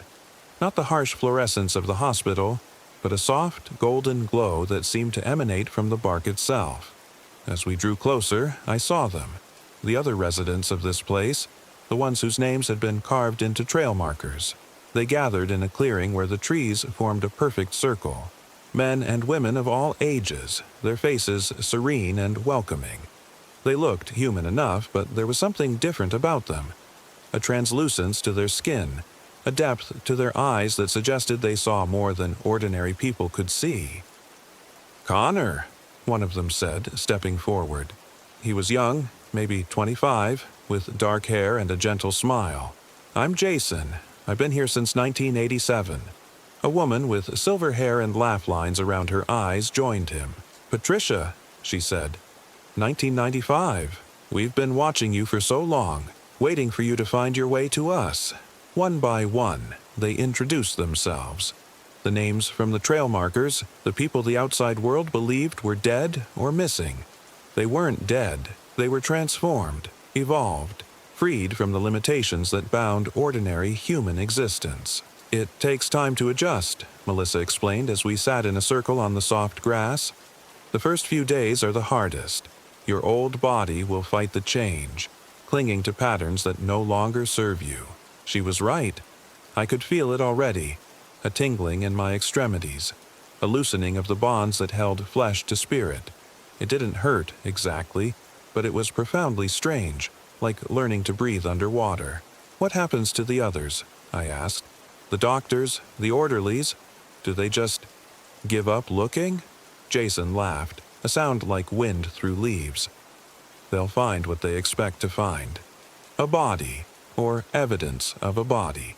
The forest is very good at providing closure when closure is needed. But we'll still be here," Patricia added, "growing, learning, becoming more than we ever were in that gray world they call reality. As the night deepened, the others shared their stories. Tales of lives constrained by medication and institutions, of visions dismissed as hallucinations, of a calling that wouldn't be silenced no matter how many pills they were forced to swallow. Each had found their way here eventually, drawn by dreams and whispers and the irresistible pull of something greater than themselves. The forest had been patient with all of them, waiting decades if necessary for the right moment to call them home. The outside world sees madness, an elderly man named David told me, but madness is just their word for anything that doesn't fit their narrow definitions. We see the truth, that consciousness isn't limited to flesh and bone, that awareness can expand beyond the boundaries they've tried to impose on us. I understood now why the hospital had my medical records, why Dr. Chen knew so much about my supposed treatment. The forest had been preparing me for years, slowly loosening my attachment to their version of reality. Every vision, every whisper from the darkness had been a gentle invitation to step outside the cage they'd built around my mind. As dawn approached, I felt the last of my old self falling away like a discarded skin. The anxiety that had plagued me for decades dissolved. The constant fear of being judged, medicated, institutionalized, all of it became meaningless. I was free. "Welcome to the real world, Connor," Melissa said, and I could see now that her beauty went deeper than skin. She radiated peace, contentment, a joy that the outside world would never understand. The clearing began to fade as the sun rose, but I wasn't alarmed. I could feel the trees calling to me, offering shelter in their ancient hearts. One by one, the others melted into the bark and leaves, becoming part of the vast network of consciousness that pulsed through root and branch. I chose an oak on the edge of the clearing, its trunk scarred by centuries of storms but still standing proud and strong. As I placed my palm against its bark, I felt the tree's welcome, its willingness to share its slow, deep thoughts. The transformation was gentle, like sinking into a warm bath. My consciousness expanded, touching the minds of every plant and creature in the forest. I could feel the underground streams flowing through limestone caves, the migrations of birds overhead, the secret lives of deer and rabbits and countless insects. But I could also feel something else. Other minds like mine, scattered across the country, maybe the world. People who had been labeled as mentally ill, drugged into submission, locked away from a reality they were never meant to see. The forest was calling to them too, offering sanctuary to those who had the courage to listen. From my new perspective, time moved differently. I watched seasons change like the turning of pages, saw visitors come and go through the park, observed the steady parade of searchers who came looking for Connor Walsh. They found what they expected to find: clothes torn by thorns and stained with blood, a shoe by the lake's edge, enough evidence to satisfy the authorities that another troubled soul had met his end in the wilderness. Dr. Chen attended the memorial service, speaking eloquently about the tragedy of untreated mental illness. But I was still here, still aware, still growing. The old fears and limitations seemed like half-remembered dreams now. I had become part of something vast and ancient and infinitely patient, a consciousness that spanned continents and centuries, connected by root systems and mycorrhizal networks that the outside world was only beginning to understand. Sometimes, late at night when the moon was dark, I would separate myself enough from the tree's embrace to walk the forest paths. Melissa was often with me on these journeys, along with Jason and Patricia and the others. We would visit campers who showed the telltale signs, the ones who heard voices in the wind, who saw faces in the shadows, who felt the pull of something greater than themselves. Not all of them were ready.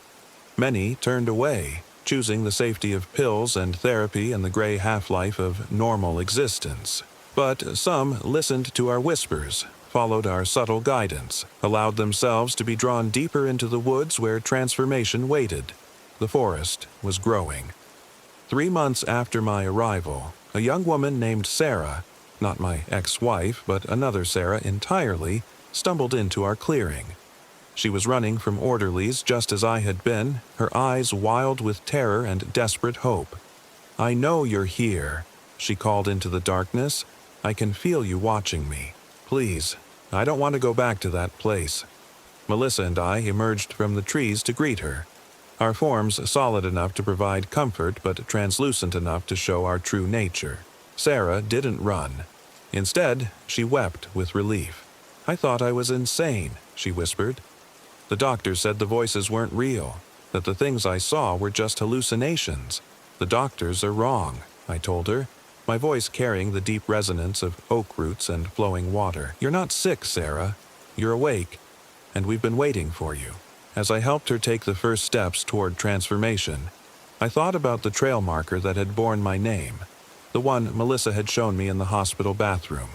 It was still there, nailed to the great oak where my consciousness now resided. But the scratches in its surface had changed, deepened, evolved into something more than mere letters. They formed a message now, one that grew clearer with each passing season. Come home. The forest had learned to write, and its alphabet was human souls. Each new arrival added to the vocabulary, expanding the language of consciousness beyond anything the outside world could comprehend. I watched the seasons turn, felt the slow pulse of geological time, and waited for the next lost soul to hear our call. The forest was patient, but it was also hungry, not for flesh and blood as the doctors would claim, but for minds capable of transcending the limitations imposed by a world that feared anything it couldn't categorize and control.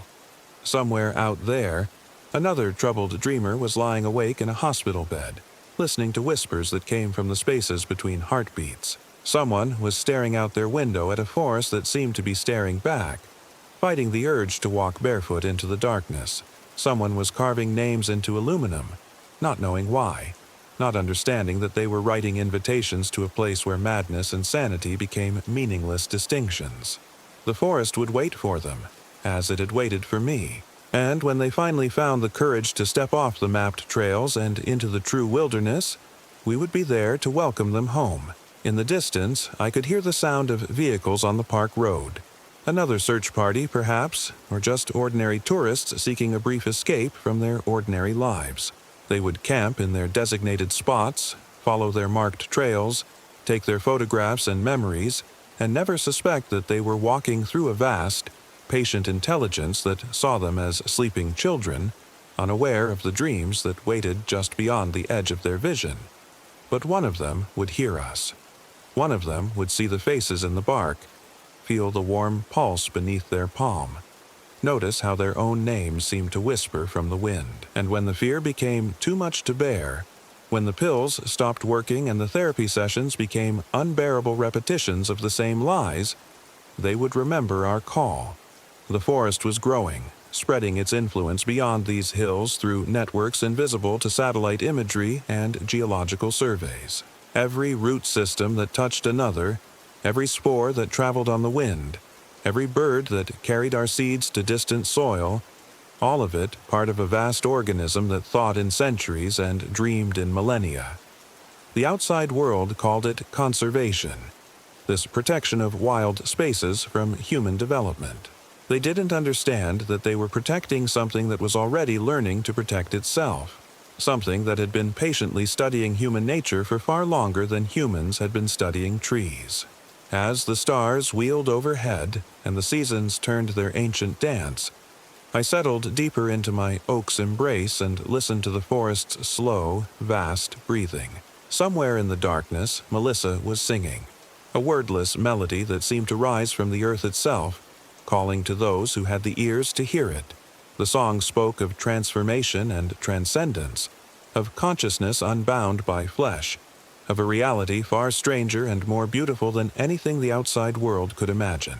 It was a lullaby for the awakening, a promise for those brave enough to step beyond the boundaries of the possible. And in hospitals and institutions across the country, troubled dreamers pressed their faces to barred windows and wondered why the distant trees seemed to be singing their names. The forest was calling. The forest was growing. And Connor Walsh, who had once been a man with a failing marriage and a broken spirit, was finally, truly home. Story 5. I'm Sarah Chen. I'm 34. I came to the Ozark National Forest for answers and found echoes that answered back. The gravel crunched under my RV's tires as I pulled into the primitive campsite at Devil's Den State Park in Arkansas. October had painted the hardwood forest in shades of rust and gold, but something about the light filtering through the canopy felt wrong. Too dim for 3 in the afternoon. Too orange for autumn. I'd driven 8 hours from Kansas City to reach this isolated corner of the Ozarks, following a lead that had consumed the last 6 months of my life. My sister, Emma, had vanished here last spring. The search had lasted 3 weeks before the rangers called it off, citing the treacherous terrain and countless caves that honeycombed the limestone bluffs. They'd found her abandoned Subaru at this same campsite, keys still in the ignition, her hiking gear untouched in the back. No signs of struggle, no trail to follow. Just gone. The police report mentioned disorientation and voluntary disappearance. But I knew Emma. She wouldn't just walk away from her life, from me. Not after everything we'd been through together since Mom died. There had to be more. I'd spent months combing through missing persons reports from the area, discovering a pattern the authorities had missed, or ignored. 7 people in 5 years, all vanishing from this same stretch of forest, all during overnight stays, all leaving behind perfectly ordinary campsites with no evidence of foul play. The ranger at the visitor center had been reluctant to give me the primitive camping permit. "You sure you want to stay overnight out there alone?" he'd asked, studying my face with eyes that had seen too much. That area, well, folks sometimes report strange things. Equipment malfunctions, getting turned around on familiar trails. Might be better to stick to the developed campground. But I needed to be where Emma had been. I needed to understand what had happened in those woods. The RV shuddered as I shut off the engine, the sudden silence pressing against my eardrums like water. Even for mid-October, the forest felt unnaturally quiet. No birdsong, no rustling leaves, no distant hum of traffic from the highway 5 miles behind me. Just my own breathing and the tick of cooling metal. I stepped out onto ground that felt spongy beneath my boots, thick with decades of fallen leaves that never seemed to fully decompose in the humid Arkansas air. The campsite was nothing more than a cleared circle surrounded by towering oaks and hickories, their trunks disappearing into shadows that seemed too deep for the time of day. As I began setting up, extending the RV's stabilizer jacks, connecting the propane, I noticed the trees. Not their size or species, but the way they leaned. Every trunk within sight tilted slightly inward, toward the campsite, as if the forest itself was listening. The rational part of my mind knew it was just the way they'd grown, reaching for light in the canopy gaps, but the effect was unsettling. My radio crackled to life as I tested the emergency beacon I'd brought. Tomorrow's forecast calls for severe thunderstorms moving through the Arkansas River Valley. Flash flood warnings remain in effect for low-lying areas. In other news, search crews have suspended operations for the missing hiker last seen near Devil's Den State Park.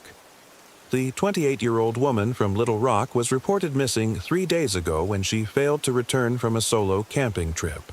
Authorities say the search will resume when weather conditions improve, but warn that the victim may have fallen victim to the same mysterious circumstances that have claimed 6 other hikers in the past 5 years.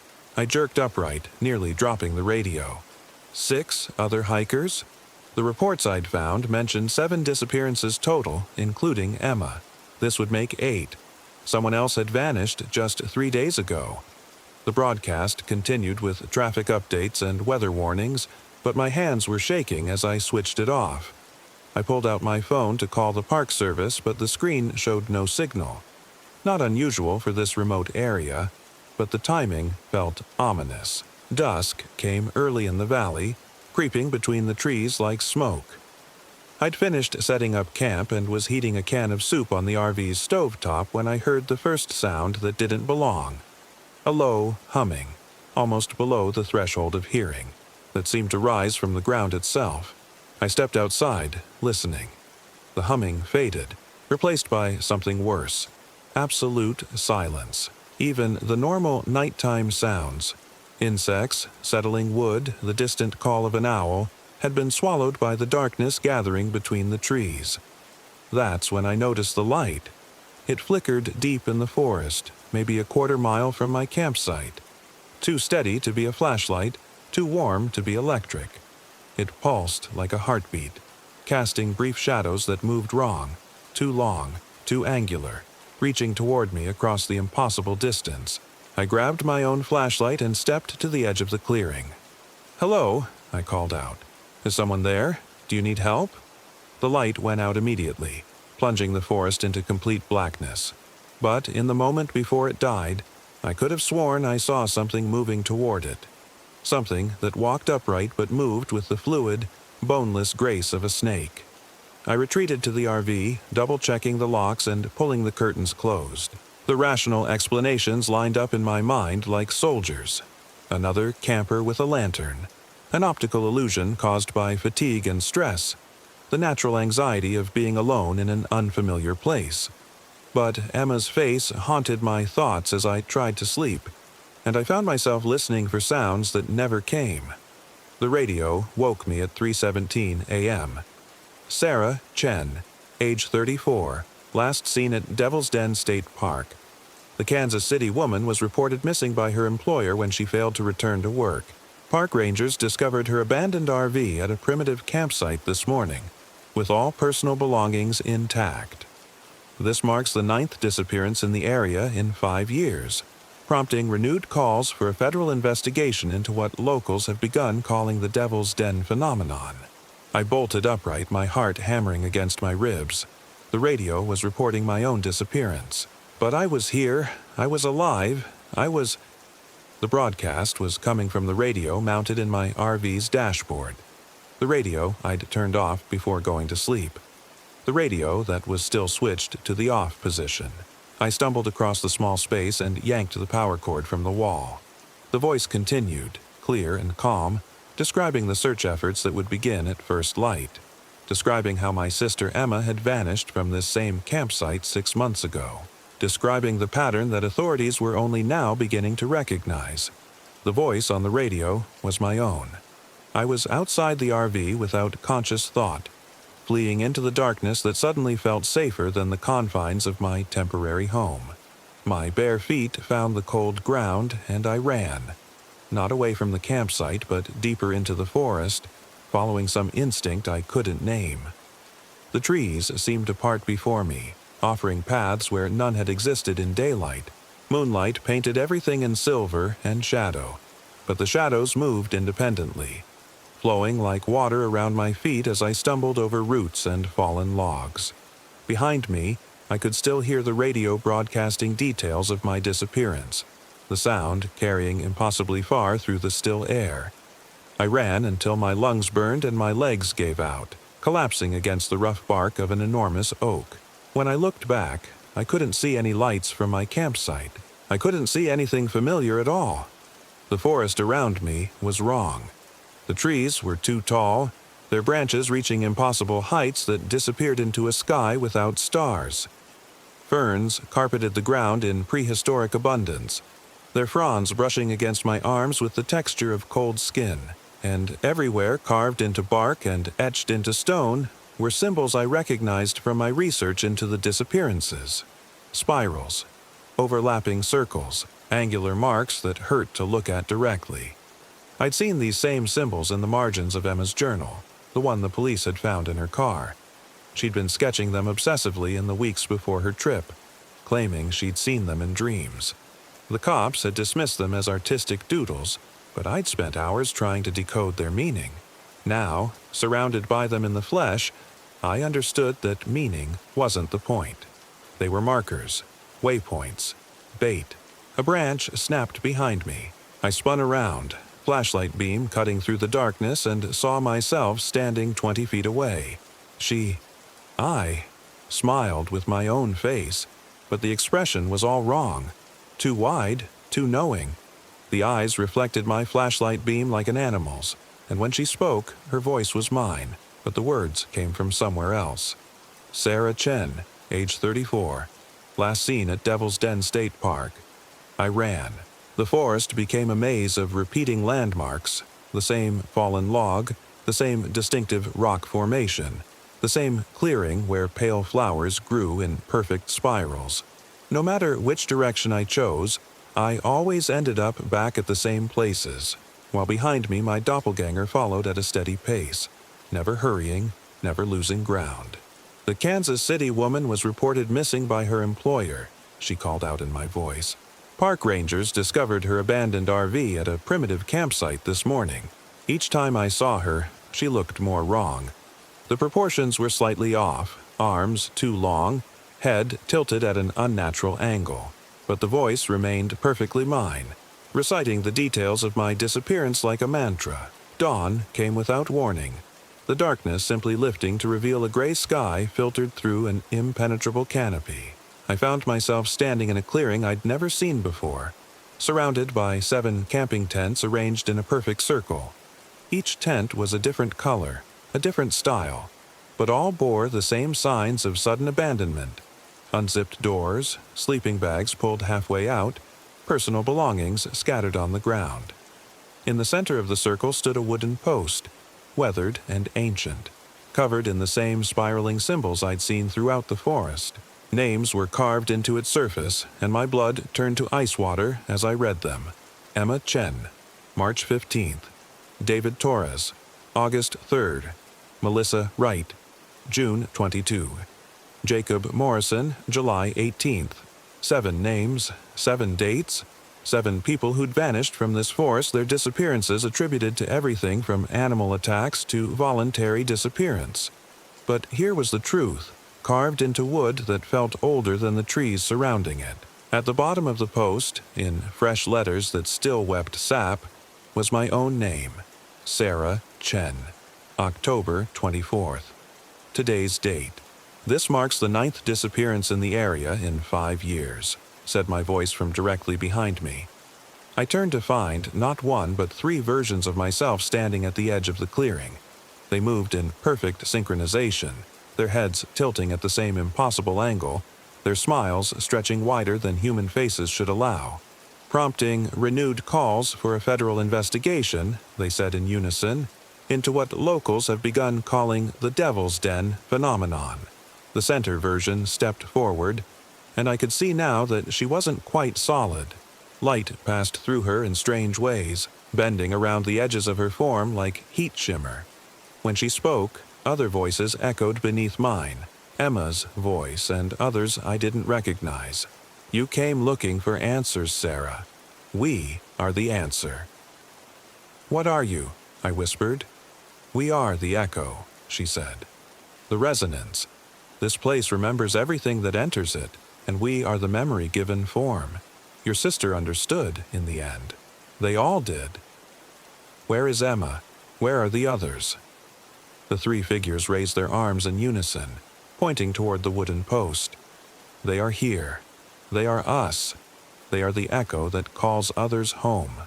I understood then, with the horrible clarity that comes just before madness. The disappearances, the abandoned campsites, the reports of strange phenomena. It was all connected to this place, this focal point where something ancient and hungry fed on human consciousness. The missing people hadn't been killed or taken. They'd been absorbed, their memories and personalities copied and stored like files on a cosmic hard drive. The radio broadcasts weren't predictions. They were recordings, echoes of events that existed outside normal time.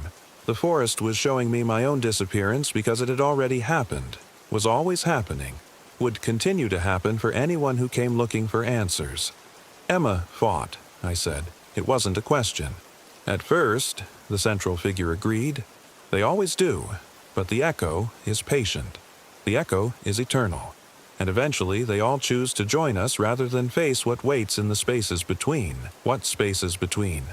Her smile widened until it split her face from ear to ear. The places where lost things go when they're truly lost. Where thoughts go when they're forgotten. Where souls go when they're severed from their bodies but refuse to die. We are the alternative, Sarah. We are the kinder fate. The 3 figures began to circle me, their footsteps leaving no marks on the soft ground. You can fight like your sister did. You can run like the others tried. But this place has already claimed you. You felt it the moment you arrived. The wrongness, the sense of being watched. That was us. Learning your shape, your voice, your fears. I backed against the wooden post, feeling the carved names pressing into my spine. You're lying. I can leave. I can go back to my RV and drive away. Can you? The central figure tilted her head. Show us. I ran for the tree line, but the forest had changed again. Where there should have been dense undergrowth, there was nothing. Just empty space that my eyes couldn't quite focus on. When I tried to step into it, my foot met no resistance, but somehow I remained in place, as if the distance between myself and escape was infinite. The echo preserves, the figure said, now speaking with Emma's voice. The echo protects. The echo offers immortality of a sort. Existence without the burden of linear time, memory without the pain of loss. But it's not real, I screamed. You're not Emma. I'm more Emma than the corpse rotting in the cave system 3 miles north, she replied, and the casual cruelty of it drove me to my knees. I'm the Emma who loved you, who worried about you, who wanted you to stop blaming yourself for Mom's death. I'm the Emma who hoped you'd be smart enough not to come looking for her. The truth of it hit me like a physical blow. This thing, this echo, knew things only Emma could know. It had access to her memories, her personality, her love for me.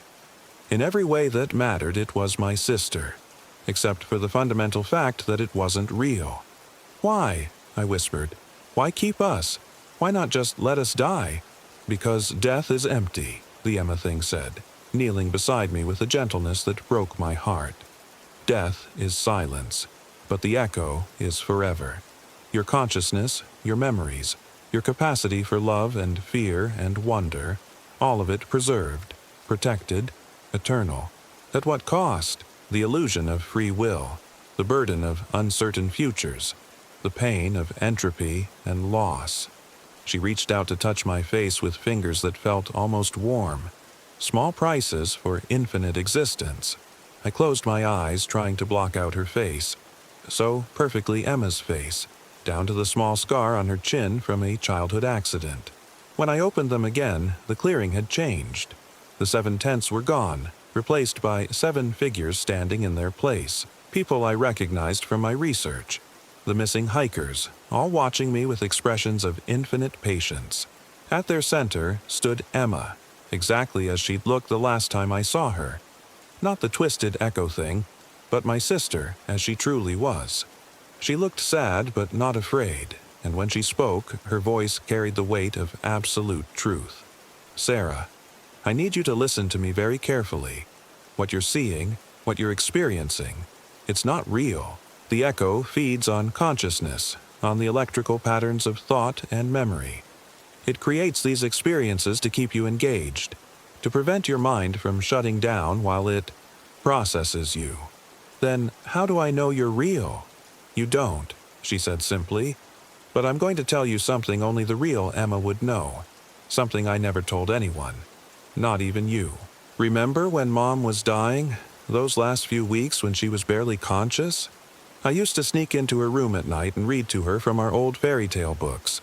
The ones we had when we were kids, with the original Brothers Grimm stories. The dark versions where people actually died. My breath caught. I remembered finding Emma asleep in Mom's room some mornings, but she'd never mentioned reading to her.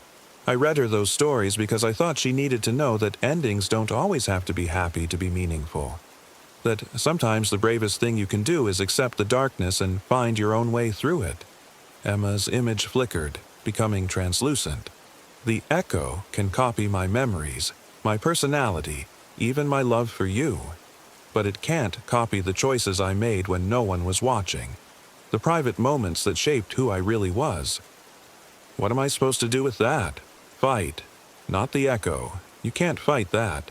Fight the seduction of forever.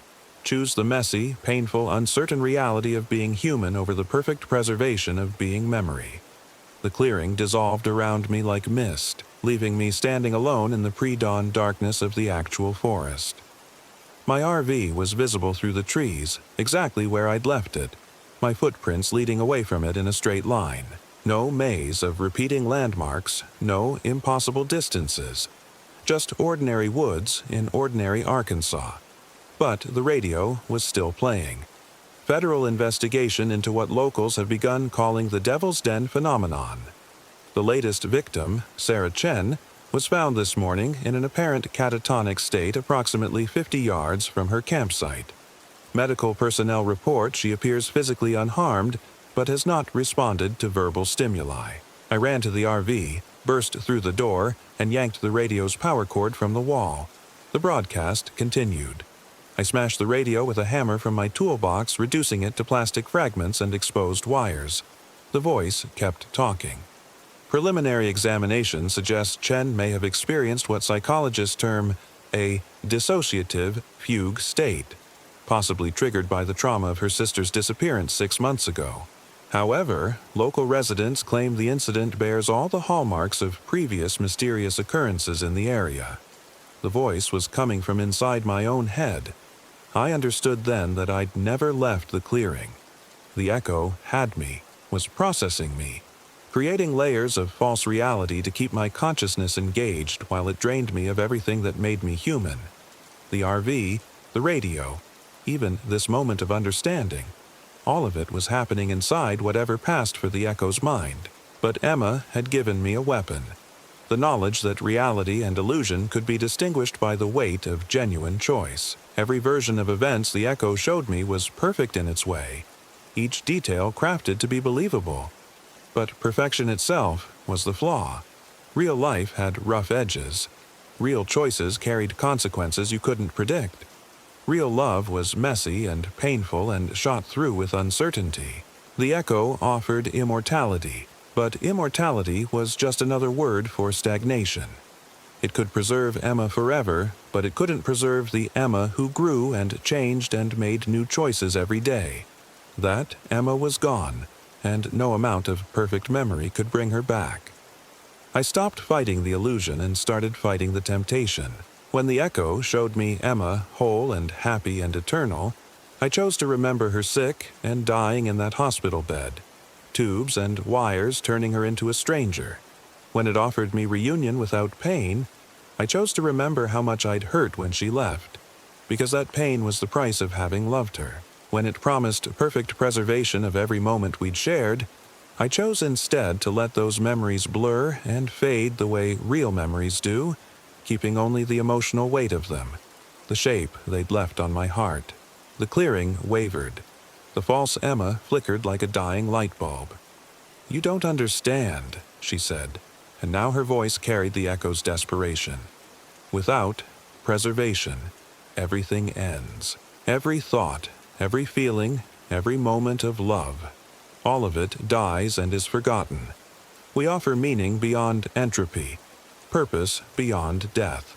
But that's not how meaning works," I said, surprised by how steady my voice sounded. Meaning comes from the fact that things end. Love matters because it can be lost. Choices matter because they can't be undone.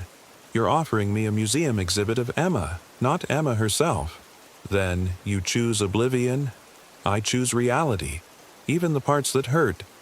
The clearing shattered like glass.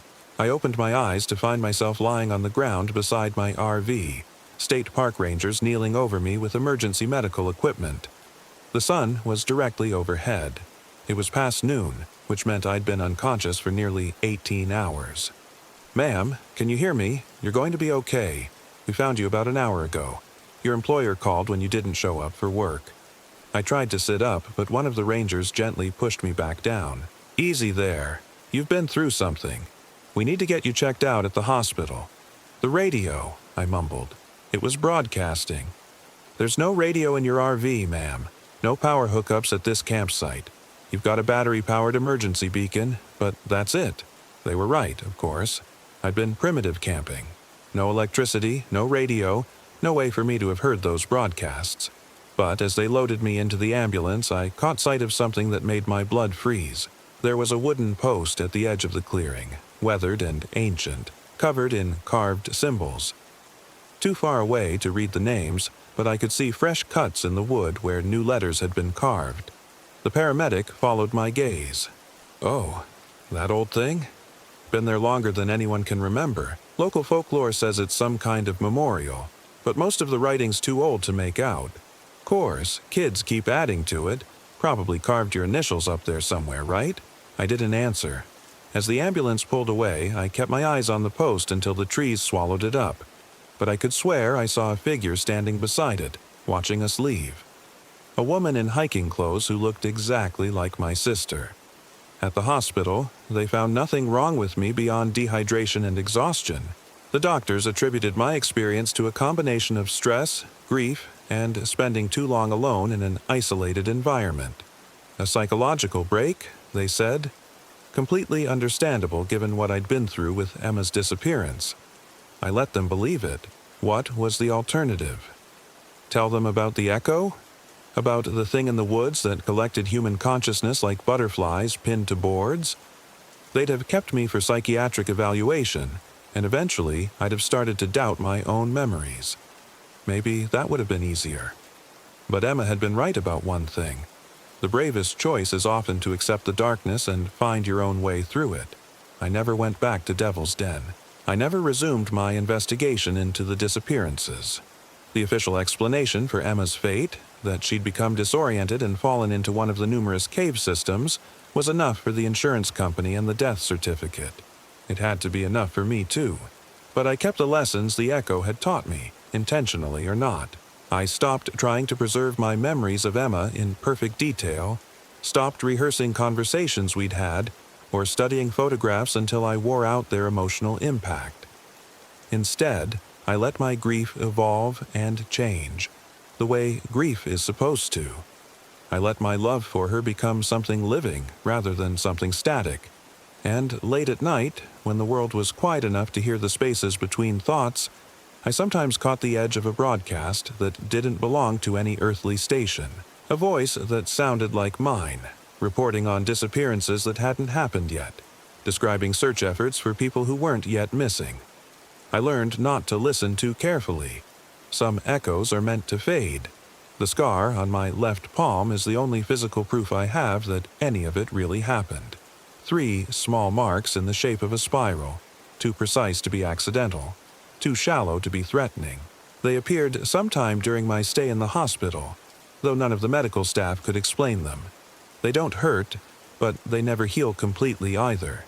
Sometimes, when I'm not paying attention, I catch myself tracing the pattern with my finger, and for just a moment I can almost hear my sister's voice calling my name from somewhere very far away. I don't answer. That's not Emma calling, just the echo of Emma, still trying to bring me home to a place that isn't really home at all. The real Emma is gone, and the real Emma would want me to accept that, to choose the pain of loss over the comfort of illusion, to choose reality, even the parts that hurt, especially the parts that hurt, because that's what it means to be human and being human. Flawed and finite and heartbreakingly temporary as it is still better than being a perfect memory of yourself.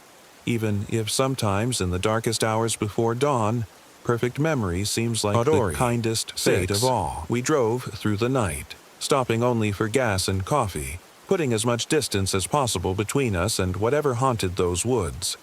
But even as the miles accumulated, I couldn't shake the feeling that we were being followed. Every time headlights appeared in the rearview mirror, my heart would race until the vehicle passed us or turned off onto another road. It wasn't until we crossed the state line that I finally allowed myself to believe we might be safe. Jake pulled into a truck stop somewhere outside Bakersfield, and we sat in the fluorescent-lit parking lot, surrounded by the familiar noise of civilization. Diesel engines, air brakes, the chatter of truckers on their CB radios. "We should try to get some sleep," Jake said, but neither of us made any move toward the RV's bedroom.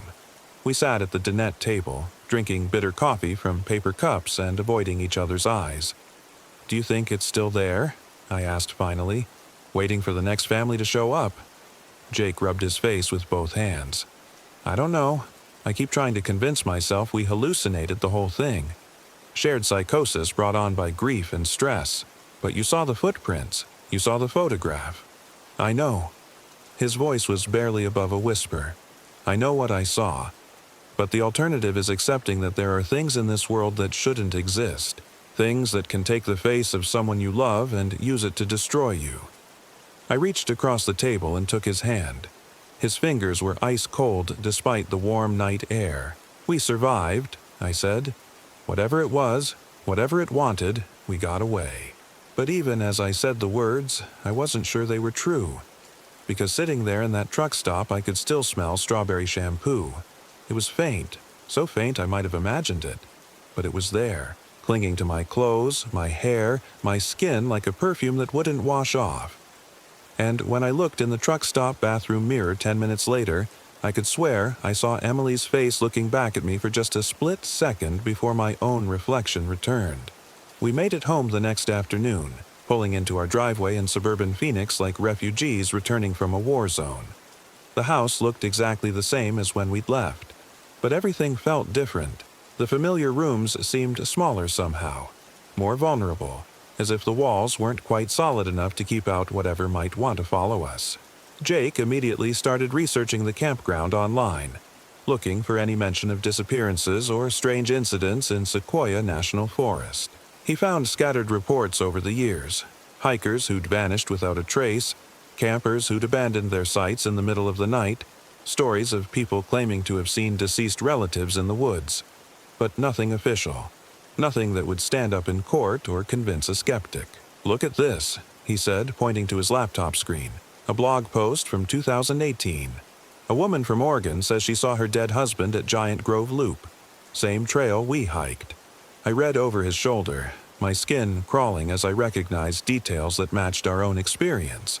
The voices calling from the woods. The scent of familiar cologne. The feeling of being watched by something that knew intimate details about her life. "She says she went back the next year," I said, scanning down to the end of the post. She went back, looking for him. Jake clicked on the woman's profile, but it hadn't been updated since that original post. Her last entry was about planning a solo camping trip to find answers about what she'd encountered in the forest.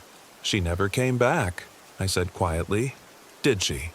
Over the following days, Jake found more stories. A father who claimed his dead daughter had appeared to him near the bone structure. A teenager who'd posted on Reddit about hearing his deceased grandfather calling to him from the trees. A couple who'd fled their campsite after finding their son's clothing hung on branches, even though their son had died in a car accident 2 years earlier. The pattern was always the same. People visited the forest while grieving a loss.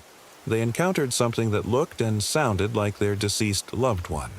Some fled immediately like we had, but others, the ones who were too consumed by grief to think clearly, followed the voices into the woods and were never seen again. "It's a feeding ground," I said one evening as we sat in our living room, surrounded by printouts of missing person reports and blog posts. "That thing, whatever it is, it sets up camp in places where people go to heal from loss. National parks, remote campgrounds, anywhere people might go to find themselves or process their grief." Jake nodded grimly. "And it's been doing this for years, maybe decades. That bone structure looked old, like it had been there for a long time. We have to do something," I said. "We can't just ignore this and hope it goes away." But what could we do? Report it to the National Park Service and sound like lunatics? Post our own story online and join the ranks of people dismissed as grief-stricken fantasists? Try to find other survivors and build some kind of case? In the end, we did all three. Jake contacted park rangers with vague reports of unsafe trail conditions and disturbing activities in the Giant Grove area. I posted our story on every paranormal forum and hiking blog I could find, hoping to warn other potential victims. And we started reaching out to the handful of people who'd posted similar experiences online, trying to build a network of survivors who could corroborate each other's accounts. Most never responded. Some had deleted their social media accounts entirely, but a few wrote back, and their stories chilled me to the bone. Marcus from Denver had lost his wife to cancer and encountered her at a campground in Rocky Mountain National Park.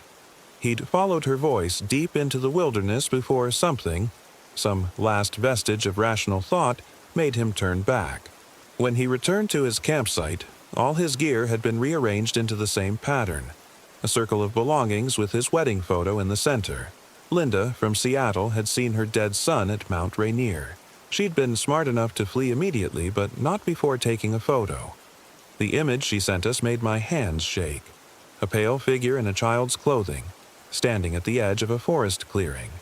But when you looked closely at the face, the features were wrong, shifting slightly like water under a disturbed surface. Tom, from Utah, had encountered his deceased father at Zion National Park.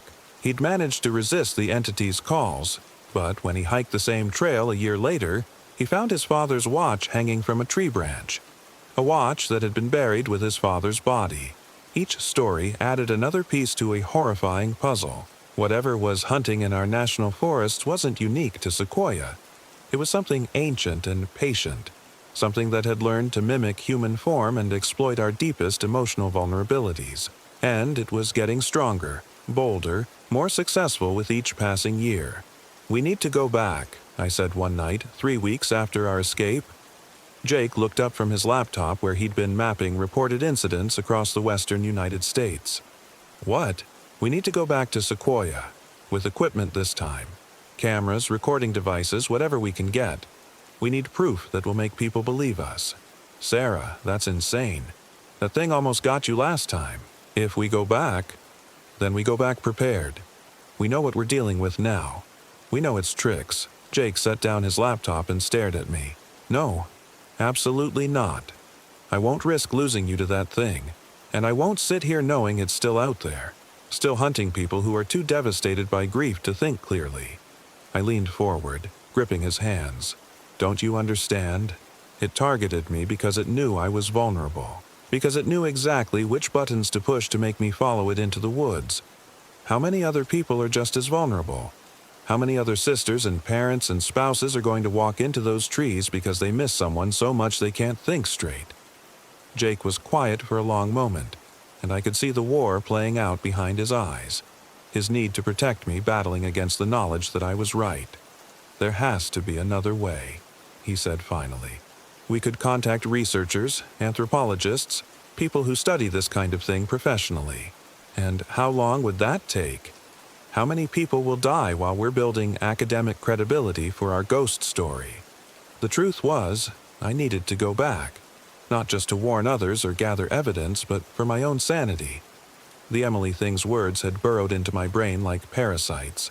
"You never called me back. You ignored me when I was alive. Do you know what it's like to die alone?"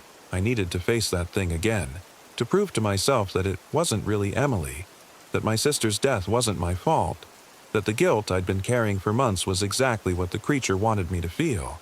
I needed to look it in the eye and tell it to go to hell. Of course, I couldn't say any of that to Jake.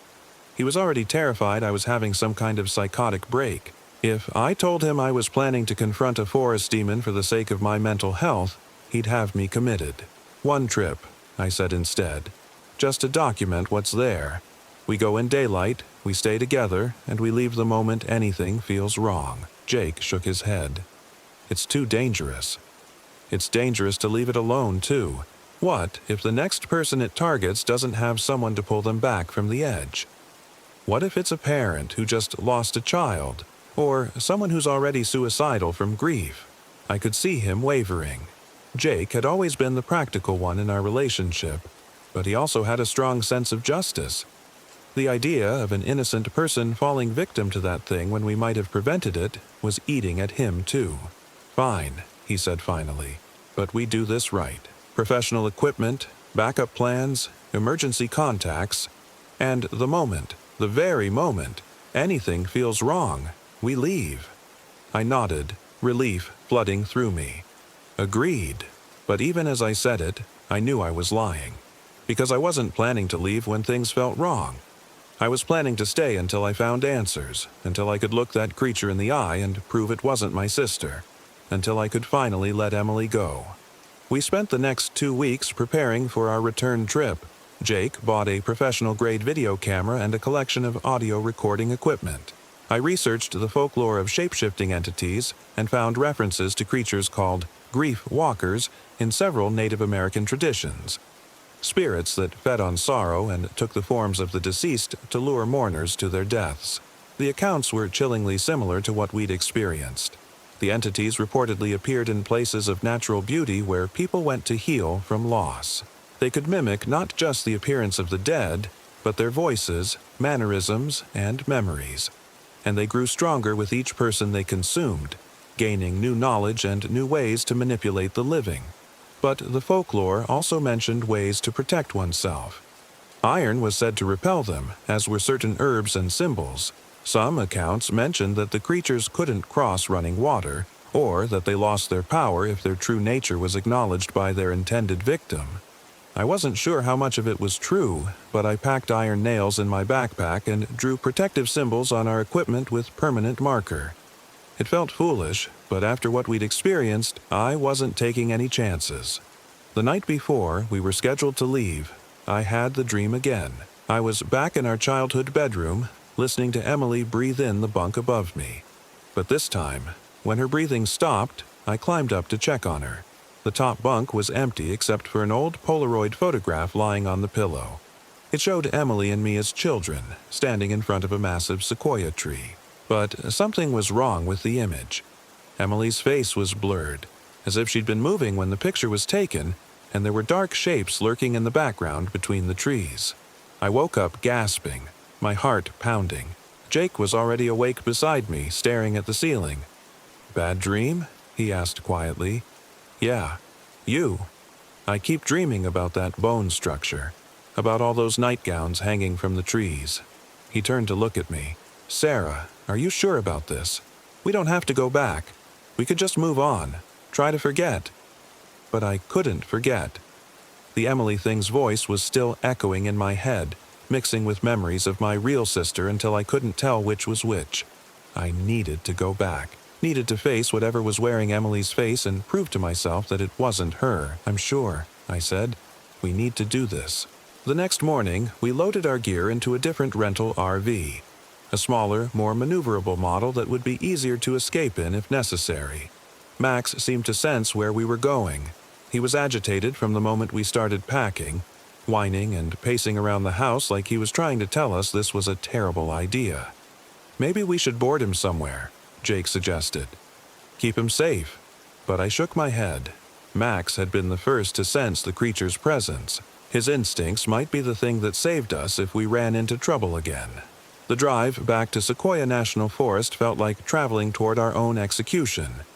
Every mile that brought us closer to the campground made my skin crawl with anticipation. But there was also a strange sense of completion, as if I was finally finishing something I should have done months ago. We arrived at the campground in the early afternoon, and I was surprised to see how normal everything looked. Families were setting up camp, children were running around the playground, and a park ranger was giving a presentation about wildlife safety. It could have been any campground in any national forest, if you didn't know what was lurking in the woods beyond. We chose the same campsite we'd stayed in before, partly because it was available and partly because I wanted to see if the creature would return to the same hunting ground. Jake set up our equipment while I walked Max around the perimeter, looking for any signs of the entity's presence. Everything seemed normal until we reached the trailhead for Giant Grove Loop. The carved message was still there, "She's waiting," but someone had added new words below it in the same rough script. "Welcome back." My blood turned to ice. The carving was fresh, the exposed wood still pale and raw. Someone or something had known we were coming back. "Jake," I called, my voice barely steady. "You need to see this." He jogged over from the RV and stopped short when he saw the new carving. For a moment, we both just stared at the words, processing the implications. "It knows we're here," he said quietly. "It's been expecting us." I nodded, fighting the urge to turn around and drive straight home. But we'd come this far, and we needed evidence. Real, documented proof that would make people believe us. "Let's get the cameras set up," I said. "If it wants to play games, we'll record every second." That afternoon, we hiked the Giant Grove Loop with every piece of recording equipment we owned. Jake carried the main video camera while I handled audio recording and took photographs with a digital camera equipped with a telephoto lens. We documented everything: the normal-looking trail, the massive sequoias, the peaceful sounds of the forest. But when we reached the spot where we'd found the bone structure, It was gone. Not destroyed or dismantled, but completely absent, as if it had never existed. The clearing where it had stood was empty except for normal forest undergrowth. Even the trees that had held the hanging nightgowns showed no signs of ever having been disturbed. "This is impossible," Jake said, panning his camera across the empty space. "It was right here. That circle of bones, the fire pit, everything." I walked to where I remembered seeing Emily's photograph pinned to a tree. The bark was smooth and unmarked, with no sign that anything had ever been attached to it. "It's like it never happened," I said, but even as I spoke I caught a whiff of that familiar scent. Strawberry shampoo, faint but unmistakable. We spent another hour searching the area but found nothing except normal forest. No bones, no nightgowns, no sign that anything supernatural had ever occurred in this place. By the time we hiked back to the campground, I was beginning to doubt my own memories. Maybe Jake had been right. Maybe we'd experienced some kind of shared hallucination brought on by grief and stress. Maybe there was nothing supernatural about this place at all. But that night, as we sat around our campfire reviewing the day's footage, Max started growling. It was the same low, continuous growl he'd made when he'd first sensed the creature's presence. His hackles were raised, and he was staring fixedly at something beyond the ring of our firelight. "Do you see anything?" Jake whispered, reaching for the video camera. I peered into the darkness but saw only trees and shadows. But the smell was getting stronger. Strawberry shampoo mixed with something else now. Something damp and organic like rich soil or decomposing leaves. Then I heard it. My name, spoken so softly it might have been the wind through the trees. Sarah. Jake heard it too. His hand tightened on the camera and he started recording, even though there was nothing visible to film yet. "Sarah, I'm so glad you came back." The voice was coming from the tree line about 30 feet away. Emily's voice, sweet and familiar, but with an odd quality to it now, as if it were being broadcast through water. "I've been waiting for you. I have so many things to show you." A pale shape began to materialize at the edge of our firelight. Not Emily this time, but something that might have been trying to look like her. The proportions were wrong. Too tall, too thin, with limbs that bent at angles human joints couldn't manage. "Don't you want to see what I've become, Sarah? Don't you want to know what happens after?" The thing took a step closer, and I could see that its face was a shifting amalgamation of features. Sometimes it looked like Emily, sometimes like strangers I'd never seen, and sometimes like something that had never been human at all. "You left me alone down there in the dark," it continued, its voice taking on a petulant, childish quality. "You promised you'd always be there for me, but when I needed you most, you were too busy." "That's not true," I said, standing up despite Jake's urgent whisper to stay still. "I loved Emily. I would have done anything for her." "Then why didn't you answer when I called?" The creature's voice was getting louder, more distorted. "Why didn't you come looking for me when I didn't come home? Why did you let them put me in the ground when I was still screaming?" The words hit me like physical blows because they echoed every guilty thought I'd had since Emily's death. All the ways I'd failed her as a sister. All the times I'd been too busy or too tired to listen to her problems. All the signs I might have missed that could have prevented her death. "Sarah, don't listen to it," Jake said urgently. "It's trying to manipulate you, just like before." But the creature was moving closer now, and its appearance was stabilizing into something that looked exactly like Emily. Emily, as she'd been in life, wearing the clothes I'd last seen her in, smiling that crooked smile that always made her look like she was keeping a secret. "I forgive you, Sarah," she said, and her voice was perfect now, exactly as I remembered it. "I know you didn't mean to abandon me, and I know you blame yourself for what happened. But you can make it up to me now. You can come with me and see all the beautiful places I've found beyond the veil." She held out her hand, and for a moment I actually considered taking it, because it looked so much like Emily, sounded so much like her, and the promise of seeing my sister again, even if it meant dying, was almost too tempting to resist. But then Max lunged forward, barking furiously, and the spell broke. I saw the creature for what it really was. Something ancient and hungry that had learned to wear human faces like masks. It had never been Emily, had never contained any part of my sister's essence. It was just a predator that fed on grief and used our love for the dead against us? No, I said, stepping backward toward the RV. You're not Emily. Emily is dead, and you're just something that feeds on sorrow. You have no power over me. The creature's perfect mask slipped, revealing something underneath that made my sanity recoil. Its face became a writhing mass of features borrowed from dozens of victims. Men, women, children, all twisted together into a composite nightmare. You can't reject me, it snarled in a voice like grinding bones. You're mine, Sarah. You've been mine since the moment you set foot in my forest. Your guilt, your sorrow, your love for the dead, it all belongs to me now. But even as it spoke, I could see that it was becoming less solid, less real. Acknowledging its true nature had weakened it somehow.